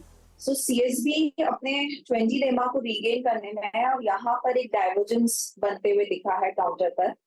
वंस ये 338 के लेवल्स के ऊपर ट्रेड होने लगता है तो एक नए जोन की तरफ ये काउंटर ऊपर की तरफ जाता हुआ दिखेगा। मुझे लगता है 368 370 के प्राइस टारगेट्स के लिए सीएसबी पर एक बाय ट्रेड इनिशिएट किया जा सकता है। 325 तक स्टॉप लॉस मेंटेन करना चाहिए। ओके, सीएसबी बैंक अभी तक सारे लॉन्ग ट्रेड्स आए हैं, बट एक बात चीज़ याद रखिएगा, ये 2:48 से लेकर 3:05 तक का टाइम एज अ ट्रेडर आपको रिस्क लेना ही पड़ेगा। ये वही टाइम है जब थोड़ी ऑफलोडिंग होगी, वीकेंड ऑफलोडिंग क्रिटिकल है अगले करीब 17 मिनट, और वो इंडेक्स पर नज़र भी आ रहा है, बट समहाउ अब तक रीजनेबल परफॉर्मेंस है इंडस्ट्रीज की, पर be prepare for that. I think next 12 minutes. Rajesh Agarwal ji जुड़ चुके हैं एक बार फिर से। राजेश जी, आपका ट्रेड क्या रहेगा, आपका मिड कैप फंडा? देखिए, जैसे अर्शिता बोल रही थी ना, कुछ बना के लाए होंगे, लाया तो था, बट जब मैंने यतिन को सुना हॉस्पिटल सेक्टर वगैरह बोलते हुए तो मैंने अपना ट्रेड बदली कर लिया है और मैं अभी शाल्वी के साथ जाना चाहूंगा। अगर आप देखो तो मल्टी स्पेशलिटी हॉस्पिटल चेन है जिसकी जॉइंट रिप्लेसमेंट में एक्सपर्टीज है और साल के करीब 18 से 20 हजार रिप्लेसमेंट, नी रिप्लेसमेंट के ये काम करते हैं, जिसमें इनकी एक्सपर्टीज है और 15% के आसपास का मार्केट शेयर आज की डेट में। जो गेम चेंजर यहाँ हो रहा है, इन्होंने एक यूएस में एक कंपनी खरीदी जो कि इम्प्लांट बिजनेस में है, जो कि इन्हें बहुत बड़ा ट्रिगर दे रही है और 100 मिलियन के आसपास, 100 मिलियन यूएस डॉलर का आसपास के अभी बिजनेस है और ये मान के चल रहे हैं कि अगले 5 साल में ये करीब 11 मिलियन के आसपास का हो जाएगा। तो ये एक बहुत बड़ा गेम चेंजर है और यहाँ पे मैं समझता हूँ कि बड़ी बढ़त हो सकती है। अब ये सिर्फ नी रिप्लेसमेंट या ऑर्थोपेडी से हट के जो दूसरे ब्रांचेस है जैसे ऑन्कोलॉजी, न्यूरो साइंस, वो सब में भी मूव कर रहे हैं। 2000 बेड की ये हॉस्पिटल है जिसमें 1200 बेड ऑपरेशनल है। फोकस फ्रेंचाइजी बेस्ड बिजनेस बढ़ाने में है, जो कि आने वाले दिनों में 50 नए फ्रेंचाइजी खोलने की बातें हैं और सबसे अच्छी बात है कि नेट डेट फ्री कंपनी है। मैं समझता हूँ कि यहाँ पे ध्यान देना चाहिए। मध्यम से लंबी अवधि में बहुत अच्छे रिटर्न बैठ सकते हैं। शॉर्ट टर्म की बात करूं तो 305 310 के टारगेट हो, बट ये 305 310 के सिर्फ ट्रेडिंग टारगेट्स हैं। लंबी अवधि में बड़े टारगेट हो सकते हैं। यहाँ पे थोड़ी मध्यम से लंबी अवधि का नजरिया रखें। ये शाल्वी पर व्यू। अच्छा, टाइटन एक बार फिर रिविजिट करते हैं क्योंकि बाकी ब्रेकअप भी आ रहा है। आपके लिए कोर नंबर्स मैंने आप बता दिए थे कि प्रॉफिटेबिलिटी फ्रंट पर 940 करोड़ का फिगर आया है, उम्मीद से बेहतर 9.5% की ग्रोथ है। रेवेन्यू 11,660 करोड़, ये भी एक्सपेक्टेशन से बेहतर, ये इबिटा लेवल एक्सपेक्टेशन से बेहतर है, पर अगर एक मिस है तो मार्जिन के फ्रंट पर ही है। 12.3 की एक्सपेक्टेशन के सामने 11.6% के मार्जिन, उसके बावजूद स्टॉक थोड़ा स्टेडी है। अच्छा, कुछ डिटेल्स आ रहे हैं कि ज्वेलरी बिजनेस ने रेवेन्यू रिकॉर्ड किया करीब 19% तक का, वो आप ध्यान में रखिएगा। इनफैक्ट प्रेस रिलीज में कुछ और डिटेल्स हैं। वॉच एंड वेरेबल बिजनेस में 32% तक की ग्रोथ देखने को मिली है ईयर ऑन ईयर, और वॉच एंड वेरेबल 1000 करोड़ का रेवेन्यू पार कर चुका है इस पर्टिकुलर क्वार्टर में। आईवेयर बिजनेस जो वैसे भी थोड़े से प्रेशर में रहता है, 13% तक की ईयर ऑन ईयर ग्रोथ यहाँ पर देखने को मिल रही है, और इमर्जिंग बिजनेस पे भी नियरली 100 करोड़ तक का बिजनेस कर रहे हैं, जिसमें फ्रेग्रेंसेस, फैशन एक्सेसरीज और वो तनेरा, वो नई इंडियन वेयर वाला जो ब्रांड है। तो ये कुछ और फाइनर डिटेल्स आए हैं। राजेश जी, राजेश अग्रवाल जी, ये मार्जिन्स ज्यादा कमजोर है, उसके बावजूद स्टॉक थोड़ा सा स्टेडी है।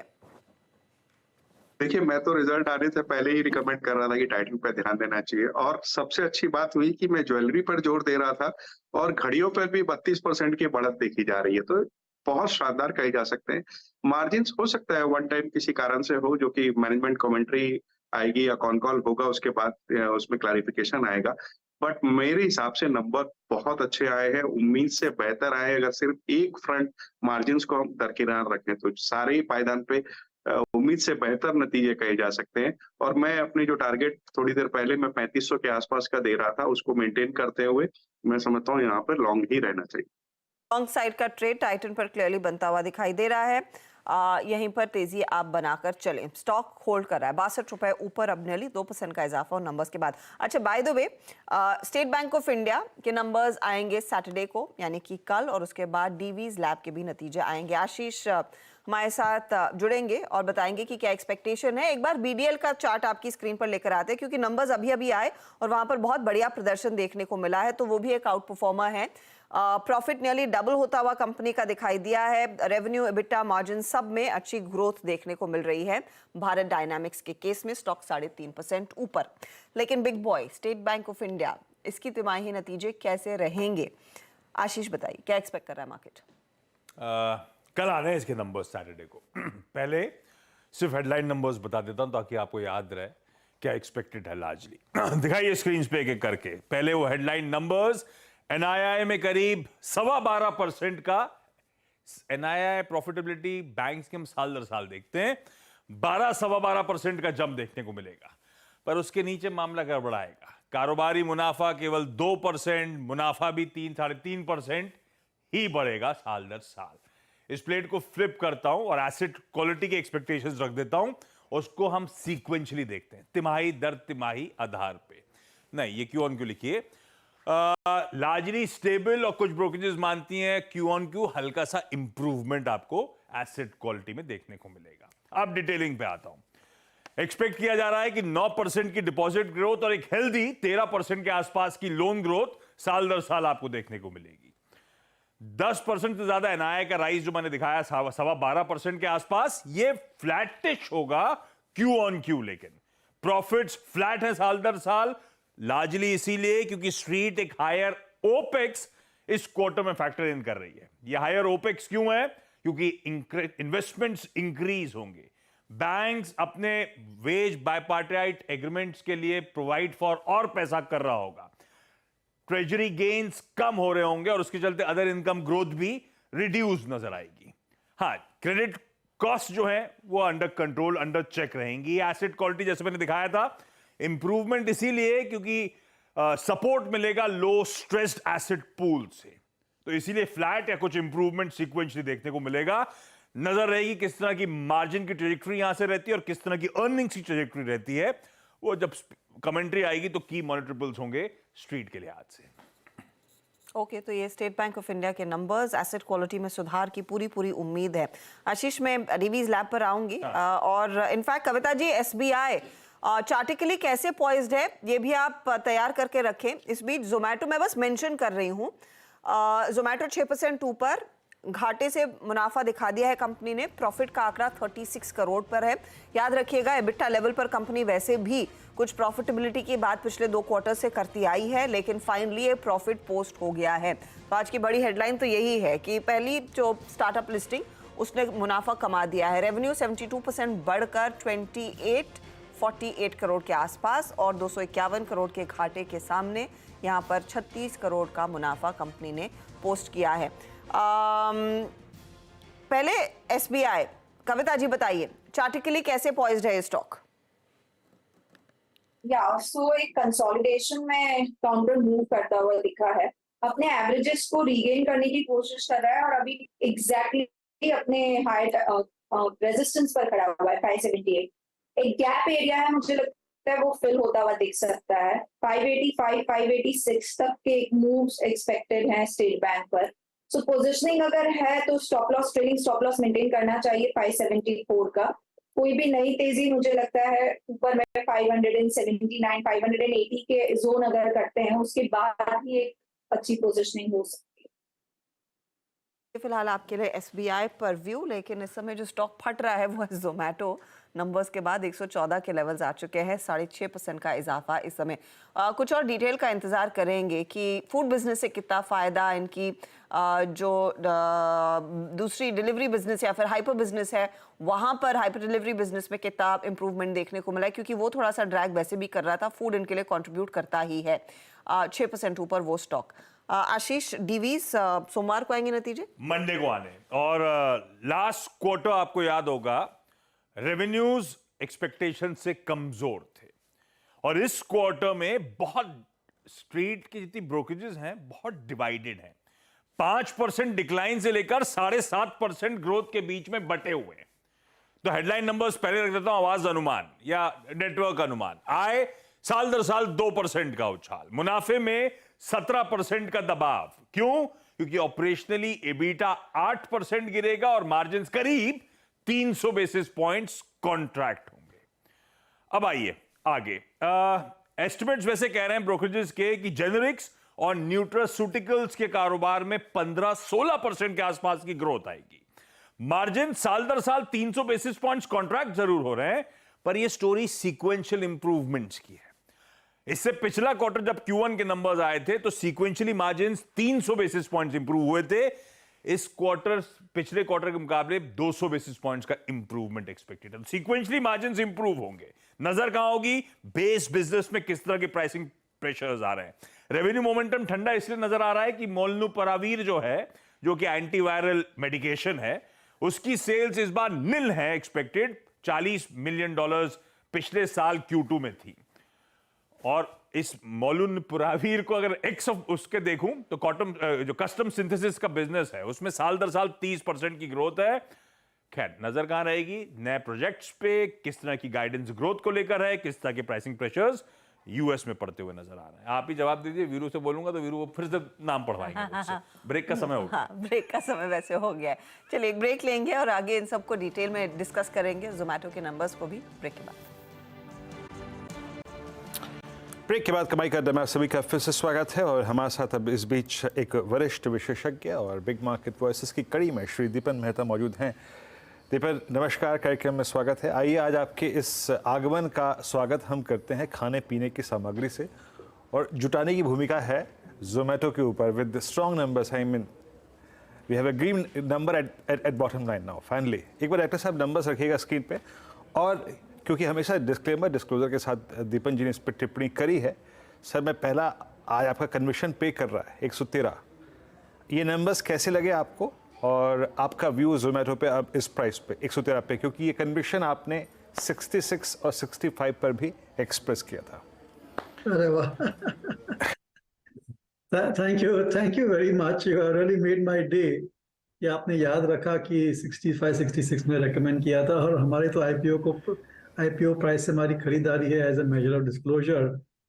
ये एक ऐसी कंपनी है जिसने हमेशा जो इन्वेस्टर की एक्सपेक्टेशंस उस पर फोकस किया है, और इन्वेस्टर की एक्सपेक्टेशन यही थी कि जल्द से जल्द प्रॉफिट में आ जाए, और that they have displayed it.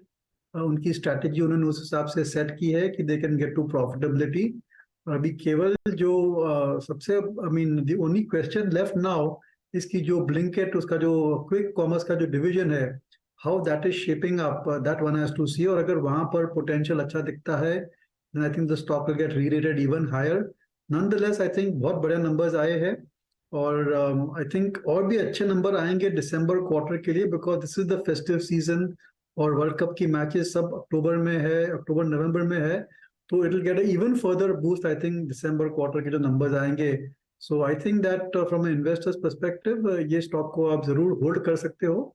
आगे खरीदारी के लिए I think just wait and watch. थोड़ा करेक्शन आता है अराउंड ₹100 और so, that would be a good entry point. Again it's not a recommendation, just my own opinion.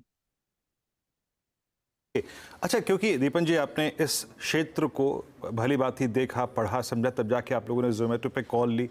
आपका व्यू एक बॉटम लेवल्स, लोअर लेवल्स पे भी काफ़ी स्ट्रॉन्ग था। इस स्पेस को अगर आप देखें गौर से, तो जुबिलेंट फूड ने पिछले लगभग 2 साल से पैसा बना के नहीं दिया।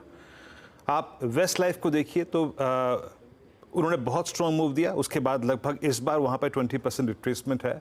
और सफाया फूड्स को देख लीजिए, वहाँ सुबह भी मैनेजमेंट से मुखातिब हो रहा था, तो उनका वो जो उनका जो पिज़्ज़ा सेगमेंट है वो बिल्कुल भी अच्छा नहीं कर रहा है। KFC is doing well. तो ये पिज़्ज़ा के साथ वाकई परेशानी है क्या? और इस पूरे सेक्टर को एज ए होल मीनवाइल इस वेस्ट लाइफ में जो डिप आया है 20-25% का, अदर देन जोमेटो, आपको कहीं अपॉर्चुनिटी नजर आ रही है इस स्पेस में? देखिए, जो क्विक सर्विस रेस्टोरेंट स्पेस है, we are very positive on that space. और जब से जुबलिएंट फूडवर्क लिस्ट हुआ है तब से ये स्पेस हम वॉच कर रहे हैं, हम देख रहे हैं। और ऐसे कई क्वार्टर्स आ जाते हैं जहां पर डिमांड थोड़ी स्लो हो जाती है, या फिर अन्य कोई रीजन आ जाते हैं, रॉ मटेरियल की कॉस्ट बढ़ जाती है, या जो उनकी रोल आउट है, जो स्टोर रोल आउट है, वो थोड़ी स्लो डाउन हो जाती है। पर इंडिया में इतना इसका पोटेंशियल इतना बढ़िया है कि 2-3 साल के बाद फिर से ये कंपनियां ग्रोथ मोड में आ जाती है।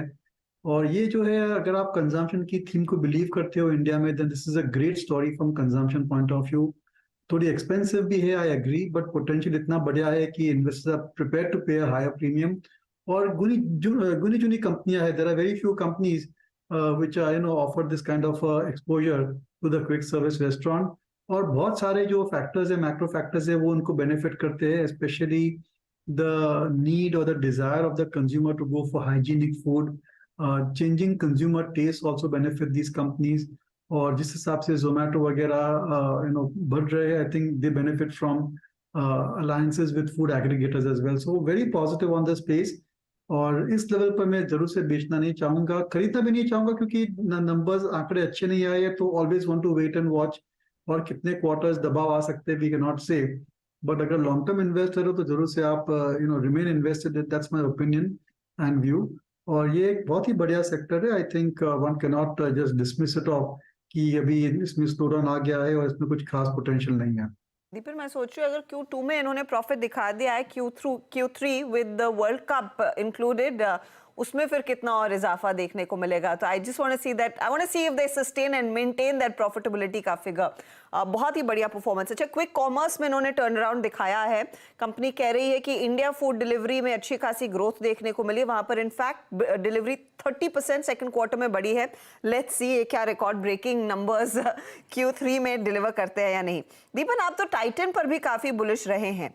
नंबर्स हमने देखे, परफॉर्मेंस बढ़िया है, लेकिन मार्जिन के फ्रंट पर थोड़ी सी डिसअपॉइंटमेंट है। Is it a big deal या फिर उसको नजरअंदाज करेगा बाजार?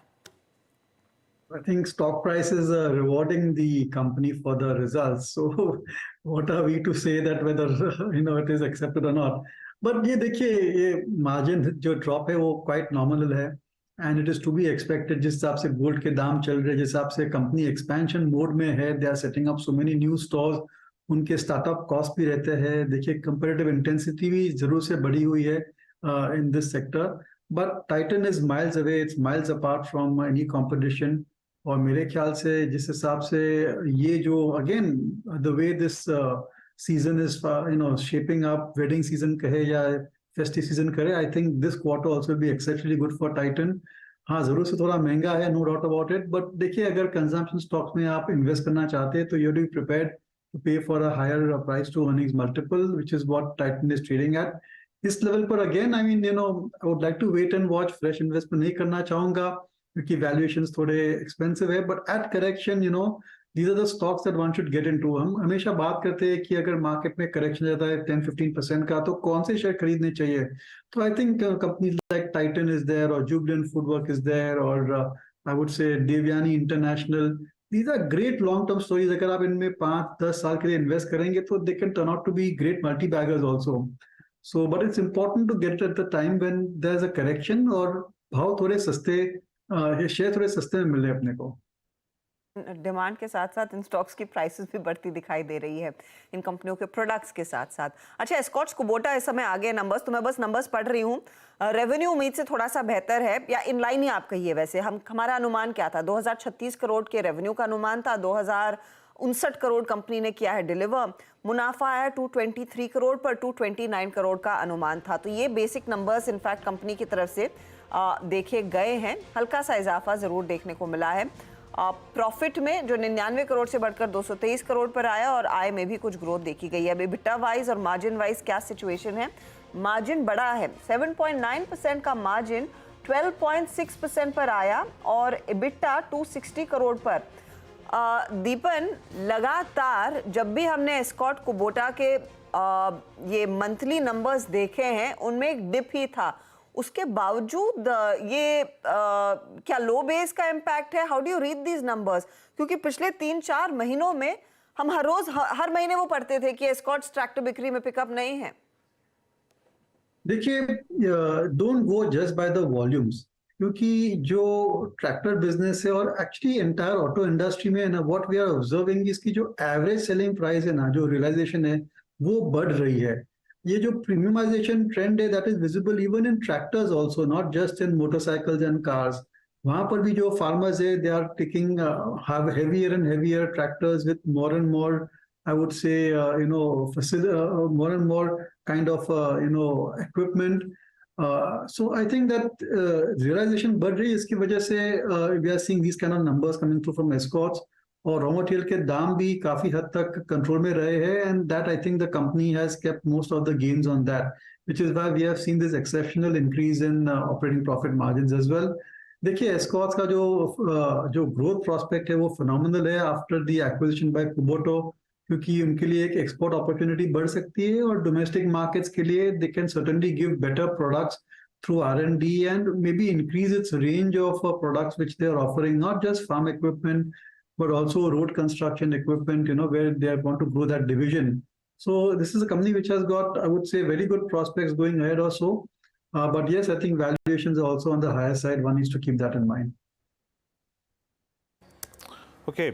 दीपन, इस बार की अर्निंग्स में अगर मैं थोड़ा सा बाइसेक्ट करके चलूँ, segment by segment, sector by sector, क्योंकि अभी हम कुछ देर पहले आपके आने से पहले बात कर रहे थे SBI के नंबर्स के बारे में, एक्सपेक्टेशन के बारे में।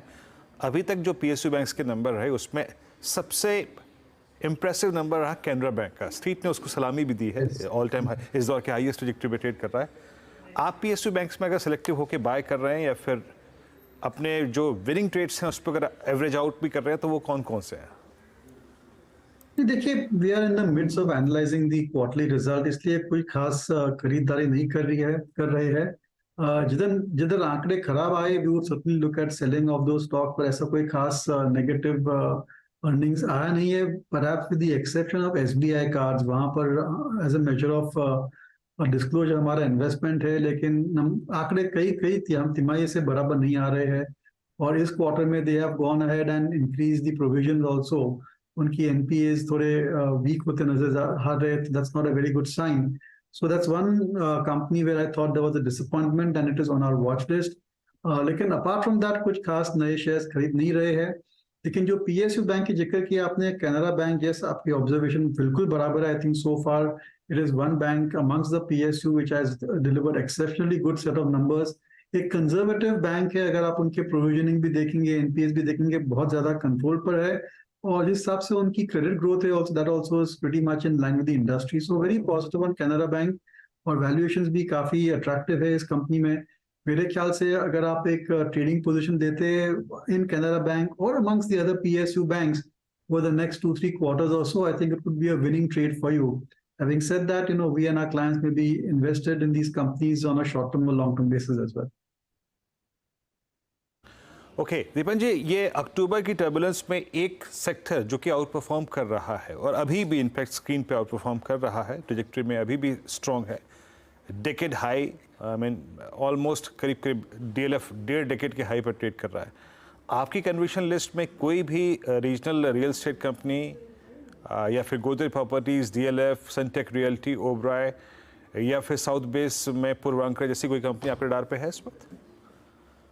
देखिए, I think on the whole real estate companies सभी बहुत ही बढ़िया प्रदर्शन दिखा रही है, और आप कोई भी रियल एस्टेट कंपनी ले सकेंगे। I think they are all doing very well. जो लार्ज कंपनियां हैं they are benefiting from the shift from unorganised to organised, और जो भी लार्ज कंपनियां हैं you could add Prestige to that list, Sobha also to that list.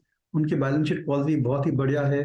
They are in a position to raise money also as and when they require for new projects, और जिस हिसाब से they are growing the business, यानी कि खाली land bank नहीं chess कर रहे हैं, they are doing joint development also.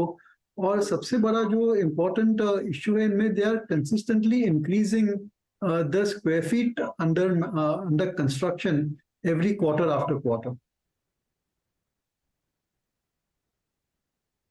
Okay, चलिए दीपन जी, बहुत बहुत शुक्रिया आप इस कार्यक्रम में शामिल हुए आज एक बार फिर से, और सभी सेक्टर्स पे स्टॉक्स पे अपनी राय रखी। आपने बहुत बहुत शुक्रिया sir, and have a nice weekend. और दिवाली के हफ्ते में तो फिर आपसे मुलाकात होगी भी, बात भी होगी।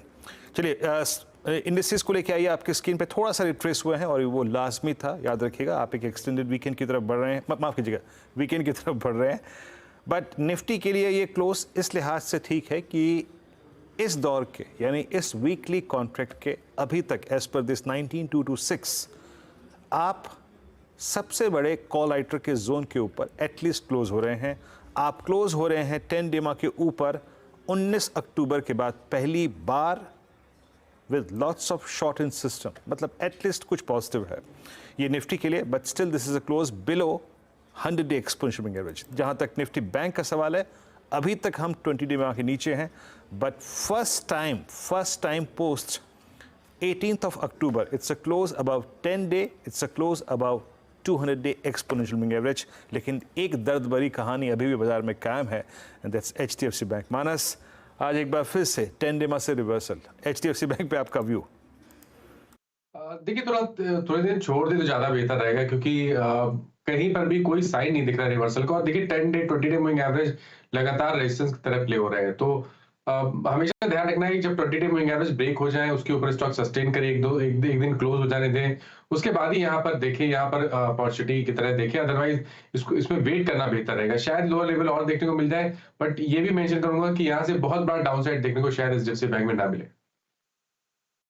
फिलहाल आपके लिए व्यू एचडीएफसी बैंक पर। अच्छा, बाय द वे 19230 के आसपास बाजार आ गया है, तो दिन की ऊंचाई से हल्का सा कूल ऑफ, खराब सिचुएशन नहीं है, लेकिन अच्छी खासी ग्रोथ बढ़त बनी हुई है।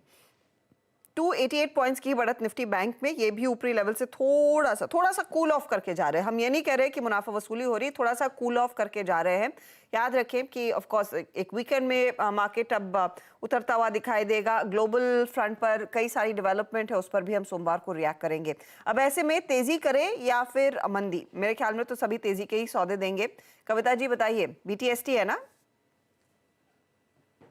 हाँ जी, बिल्कुल BTST है। और अभी आप उस काउंटर का जिक्र भी किए, तो जोमेटो पर लेकर जाएंगे। 115 के लेवल पर है, मुझे लगता है 121, 126 के प्राइस टारगेट्स के लिए जोमेटो को बाय करना चाहिए। और जिन्होंने पोजीशन ले रखी या ले रहे हैं, 110 का एक स्टॉप लॉस मेंटेन करें। आपका टारगेट क्या रहेगा जोमेटो में? 120 का?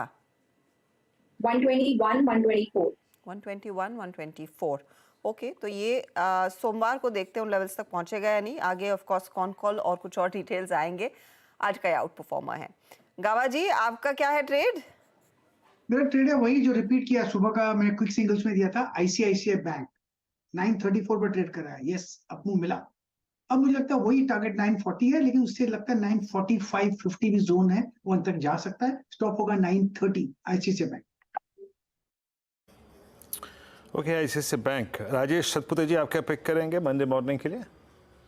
वीरेंद्र जी देखिए, SBI का रिजल्ट और जो सामने दिख रहा है वो है बैंक ऑफ बड़ौदा। तो जहाँ पे रिस्क टेकर्स है उनके लिए ये कॉल रहेगा। अगर आप रिस्क ले सकते हो तो 202 के स्टॉप लॉस के साथ बैंक ऑफ बड़ौदा लेके जाइए। इसका जो नेक्स्ट टारगेट होगा वो रहेगा 215 का। Okay, bank of Baroda. Manas, आपका ट्रेड? के शो में मैंने अदानी पोर्ट्स की बात की थी, वहां पर खरीदारी करने की राय दी थी। आज कोई बहुत बड़ा मूव देखने को नहीं मिला, हालांकि लोअर लेवल पे बाइंग इंटरेस्ट था, थोड़े बहुत मूव देखने को मिले। लेकिन आई थिंक आज का मूव एक ब्रेकआउट मूव है। अदानी पोर्ट ने आज कंफर्मेशन दिया हायर टॉप्स हायर बॉटम्स का। I think 20 day moving average के ऊपर की क्लोजिंग देखने को मिल रही है। 200 डे मूविंग एवरेज पे सपोर्ट लिया था।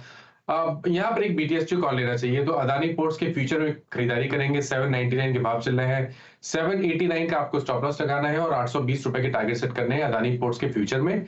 800 वाला कॉल ऑप्शन लिया जा सकता है, 20 रुपए के आसपास ट्रेड हो रहा है, वहां पर आप 16 रुपए का स्टॉप लॉस लगाइए और 29 रुपीज के टारगेट इस ऑप्शन में भी सेट कर सकते हैं आप। ओके, तो ये फिलहाल आपके लिए एक व्यू अदानी पोर्ट पर। अब बचे कौन? अच्छा, समित चौहान। सॉरी समित, बताइए क्या ट्रेड है? सेल साइड पे होगा, बेरिश कॉल है बजाज फिनसर्व पे। स्टॉक लास्ट 2 दिनों से कंटिन्यूसली वीकनेस दिखा रहा है और अभी भी लास्ट हाफ एन आवर में अगर हम देखें तो काफी ये स्टॉक में एक शॉर्ट बेल्ट होने की पॉसिबिलिटी दिख रही है। तो यहाँ पे ऑप्शन के जरिए ट्रेड करने की सलाह देंगे। 1540 का पुट ऑप्शन जो अभी 32-30 के आसपास ट्रेड हो रहा है, वो बाय करने की सलाह होगी। 22 का स्टॉप लॉस और 48 का टारगेट होगा। तो बजाज फिनसर्व में एक मौका आपको दिख रहा है। राजेश जी, कोई है क्या ट्रेड जो आप वीकेंड में कैरी करना चाहें? देखिए, पहला तो जोमेटो का ही रहेगा, जो कि कविता जी ने ऑलरेडी कवर कर लिया है। क्योंकि रिजल्ट्स भी थे तो मैं एक दो लाइन बोल देता हूँ। जैसे कि मार्केट तो डोमिनेंट पोजीशन है ही, और पिछली बार 2 करोड़ का मुनाफा आया था उसके सामने, इस बार अच्छा खासा मुनाफा आया है। पहले जो इनका फोकस था वो ज्यादा कस्टमर्स जोड़ने के, ज्यादा मार्केट शेयर लेने के उसमें था, बट टॉप लाइन जोड़ने में। बट अब चूंकि इनका फोकस थोड़ा प्रॉफिट की तरफ जा रहा है, मैं सोचा यहाँ ध्यान देना चाहिए। और आज और मेरे ख्याल से 52 वीक हाई के आसपास चल रहा है। 125 128 के शॉर्ट टर्म के टारगेट हो सकते हैं, तो वहां ध्यान देना चाहिए। इसके अलावा मैं वरुण बेवरेजेस, जो कि पेप्सी की सबसे बड़ी बॉटलर कही जा सकती है इंडिया में, यूएस के बाहर अगर कही जाए तो 90% के आसपास की जो पेप्सी की सेल्स इंडिया में है वो वरुण के द्वारा आती है। डेयरी में ये बहुत ज्यादा एक्सपैंड करने की, अपने मार्केट शेयर को ट्रिपल करने की, कैपेसिटी को ट्रिपल करने की कोशिश कर रहे हैं। इसके अलावा जो नए प्रोडक्ट स्टिंग, पेप्सी ब्लैक वगैरह लॉन्च हुए वो बहुत अच्छी तरीके से लिए गए। नॉन कार्बोनेटेड ड्रिंक्स में इनकी मार्केट शेयर बढ़ती जा रही है। मुझे लगता है ये स्टॉक 1020 1025 शॉर्ट टर्म पे आ सकते हैं। बड़ी अवधि में, लंबी अवधि में 6 से 9 महीने अगर कोई रखता है तो 1150 1200 के टारगेट यहाँ हो सकते हैं। तो वरुण बेवरेजेस पे हमारी कॉल। अग्रवाल साहब, ये तो आपका वीकेंड का प्लान दिख रहा है कि जोमेटो से खाना आएगा और खूब पेप्सी पी जाएगी। जिस तरह के ट्रेड्स आपने डिलीवर किए हैं या सामने पेश किए हैं। चलिए, डीलिंग रूम में कितना एक्शन बनता दिखाई दे रहा है? अब यतिन को जोड़ लेते हैं। यतिन, बताइए डीलर्स का फोकस किस पर है? तो देखिए, सबसे पहले अगर हम बात करें तो बजाज फाइनेंस सही है। एक स्टॉक काफ़ी वीक दिखाई पड़ रहा है आज के बुल मार्केट में, और डीलर्स का मानना ये है कि एफएनओ ट्रेंड्स के बेसिस पे यहाँ शॉर्ट्स बन रहे हैं और काफ़ी एफआईआईज यहाँ बिकवाली कर रहे हैं। तो एसटीबीटी का ट्रेड वो सुझा रहे हैं। उनको लगता है कि स्टॉक में 70 to 80 रुपीज़ की डाउनसाइड देखने को मिल सकती है एक से दो ट्रेडिंग सेशन में। तो ये एक काउंटर है जहां थोड़ी बहुत वीकनेस है। इसके अलावा इंडिगो एयरलाइंस, ये एक स्टॉक काफ़ी इंटरेस्टिंग दिखाई पड़ रहा है। रिजल्ट्स के पहले डीलर्स को लगता है कि 2550 से लेकर 2575 के टारगेट्स यहाँ देखने को मिल सकते हैं। तेजी के सौदे लीजिए। और ओपन इंटरेस्ट की बात करें तो 5% का यहाँ ओपन इंटरेस्ट में एडिशन हुआ है, जो कि लॉन्ग बिल्डअप बता रहा है रिजल्ट्स के पहले। ओके, शुक्रिया यतिन इन सारे स्टॉक्स का उल्लेख करने के लिए आज डीलिंग रूम्स में। मीनवाइल एक बार जोमेटो लेके आइए। अर्निंग्स के मतलब एक अर्निंग्स भी यू टर्न है, नो डाउट अबाउट दैट। हमारे पास अब प्रॉफिट की फिगर है बॉटम लाइन में। पोस्ट सितंबर 1 2023 ये सबसे हाईएस्ट वॉल्यूम डे है जोमेटो में। मेरे ख्याल से अगर मैं कैंडल टू कैंडल कंपैरिजन करूं तो ये लाइकली टू बी मेरे ख्याल से इसके करियर की 3rd या 4th best ever intraday candle होगी, लगभग 9.5% का गेन।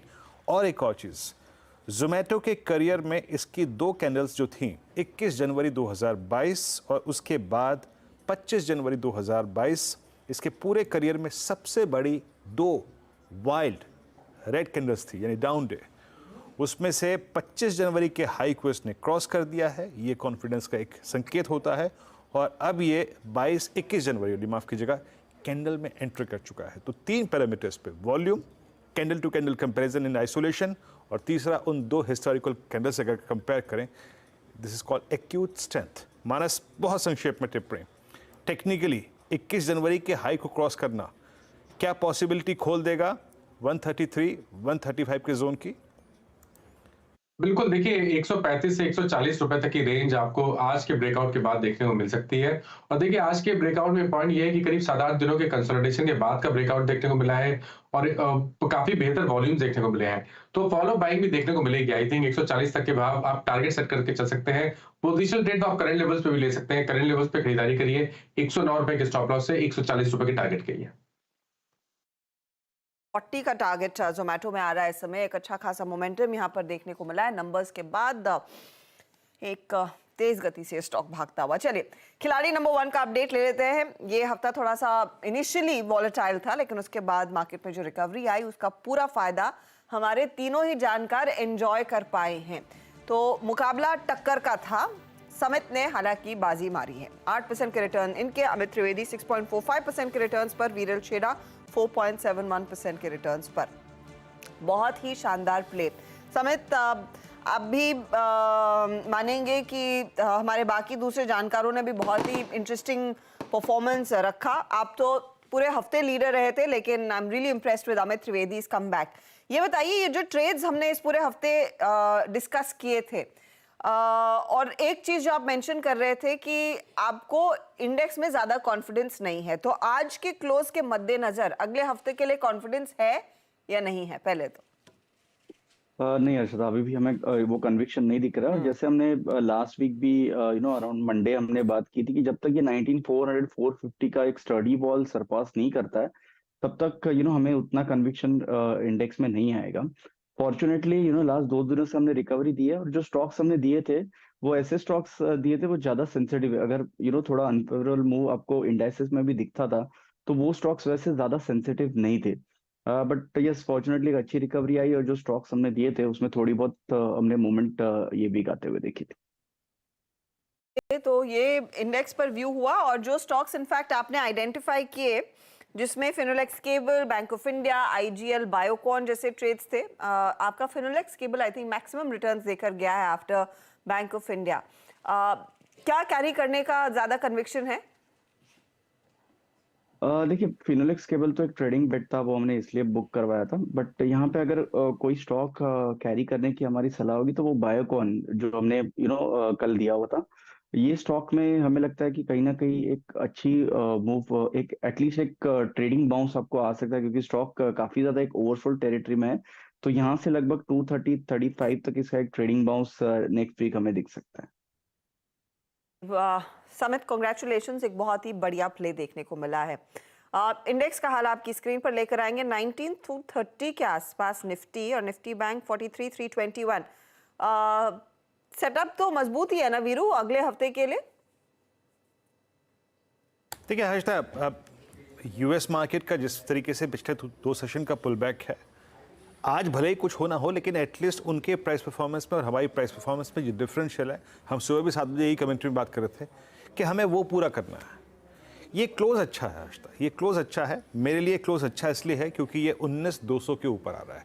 ये इस वीकली कॉन्ट्रैक्ट जो कि आज कमेंट्स हुआ है, उसके सबसे बड़े कॉलाइटर के जोन के ऊपर है।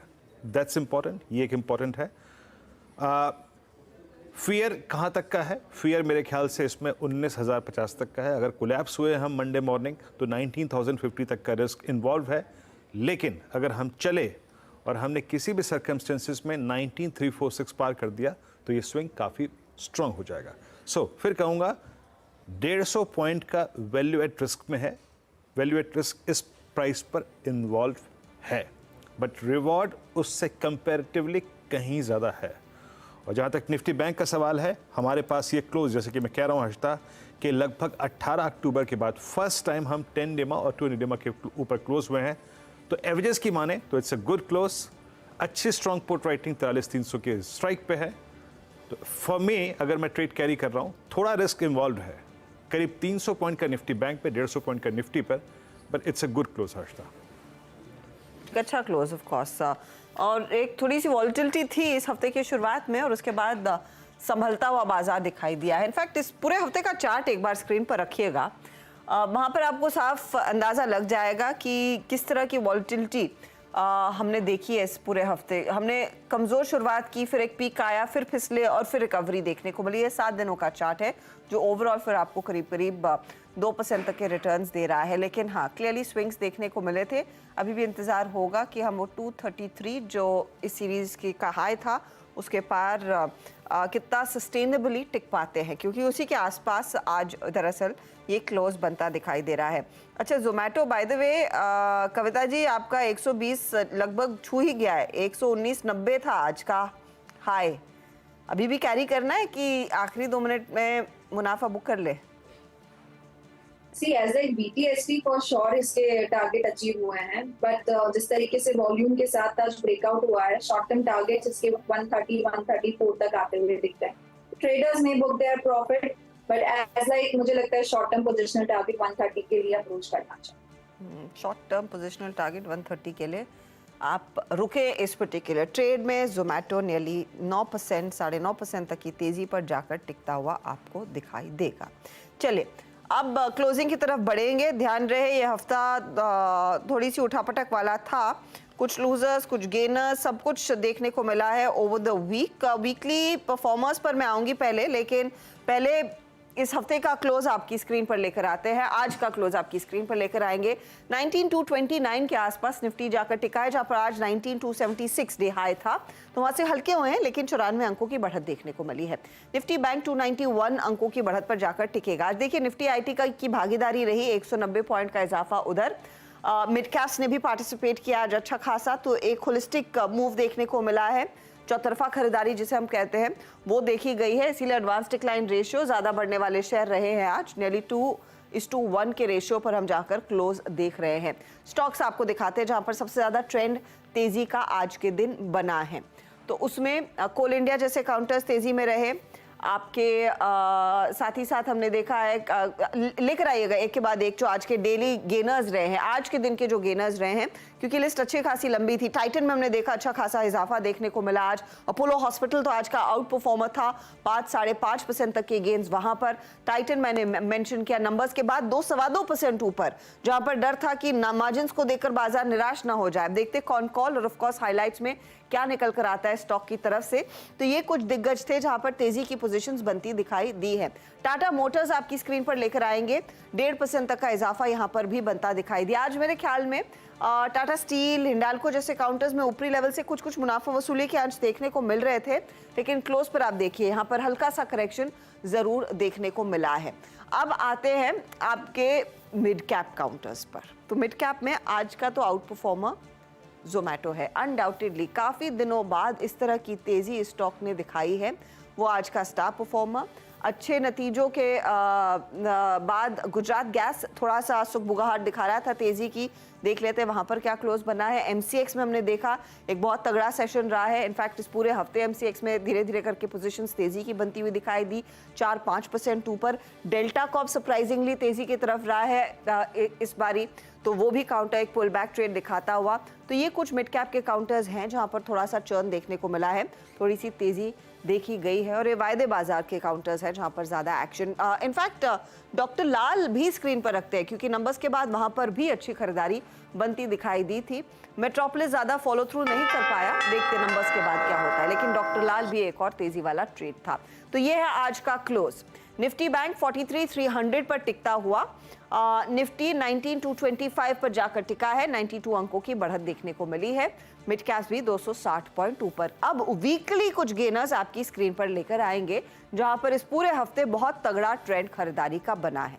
उसमें बीपीसीएल है 8% ऊपर, अपोलो हॉस्पिटल आज की 5% तेजी, तो इसको 6% के गेंस दिखाने में कामयाब है, और टाइटन करीब 5% तक के गेंस, क्योंकि कल हमने देखा था इसमें खरीदारी थी। हिंडाल्को, अल्ट्राटेक ये दूसरे गेनर्स रहे। स्टेट बैंक ऑफ इंडिया में नंबर से पहले पोजीशंस तेजी की बनी, करीब 3% तक का इजाफा। मंदी की तरफ ऑटो काउंटर्स में अभी भी मुनाफा वसूली जारी है, तो M&M, मारुति जैसे काउंटर्स में कुछ करेक्शन, डॉक्टर रेड्डीज में कुछ करेक्शन आज देखने को मिला है, या फिर इस पूरे हफ्ते हमने देखा है करीब 2-2% तक का डिप। टाटा स्टील, डीवीज और बजाज फिनसर्व में भी हमने देखा कुछ हल्की सी मुनाफा वसूली जारी रही है इस पूरे हफ्ते। तो ये कुछ वीकली गेनर्स और लूजर्स हैं। अब ऐसे में सीधा सौदा का अपडेट अब आपकी स्क्रीन पर आ जाएगा, जो नीरज और आशीष के बीच के मुकाबला था। देखिए आशीष ने जेके लक्ष्मी, अतुल लिमिटेड, रत्नामणि मेटल्स और गुजरात गैस, ये सारे नंबर्स के बल पर भागने वाले शहर आपको आइडेंटिफाई करके दिए थे। तो मेरे ख्याल में नीरज जी की टीम किसी वजह से नहीं आ पा रही है, लेकिन ये आपके लिए एक अपडेट आशीष की टीम का। तो कुल मिलाकर all is well that ends well. Veeru 19,225 पर निफ्टी इस हफ्ते कर रहा है आपको सलाह। जी, और जहाँ तक निफ्टी बैंक की वीकली कैंडल का सवाल है आश्ता, एक अच्छी कैंडल है, और जहाँ तक निफ्टी की वीकली कैंडल का सवाल है वो भी एक अच्छी वीकली कैंडल, और टच किया इसने 20 वीक एक्सपोनेंशियल मूविंग एवरेज को ऑन द हायर साइड। चलिए फिलहाल इस कार्यक्रम में कमाई का अड्डा में इतना ही। मुझे और हर्षता को दीजिए इजाज़त। आपसे सोमवार की सुबह मॉर्निंग कॉल में मेरी, हर्षता, आशीष, नीरज जी की फिर होगी मुलाकात, और फिर 8 बजे मुनाफे की तैयारी। तब तक के लिए नमस्कार and have a nice weekend. नमस्कार।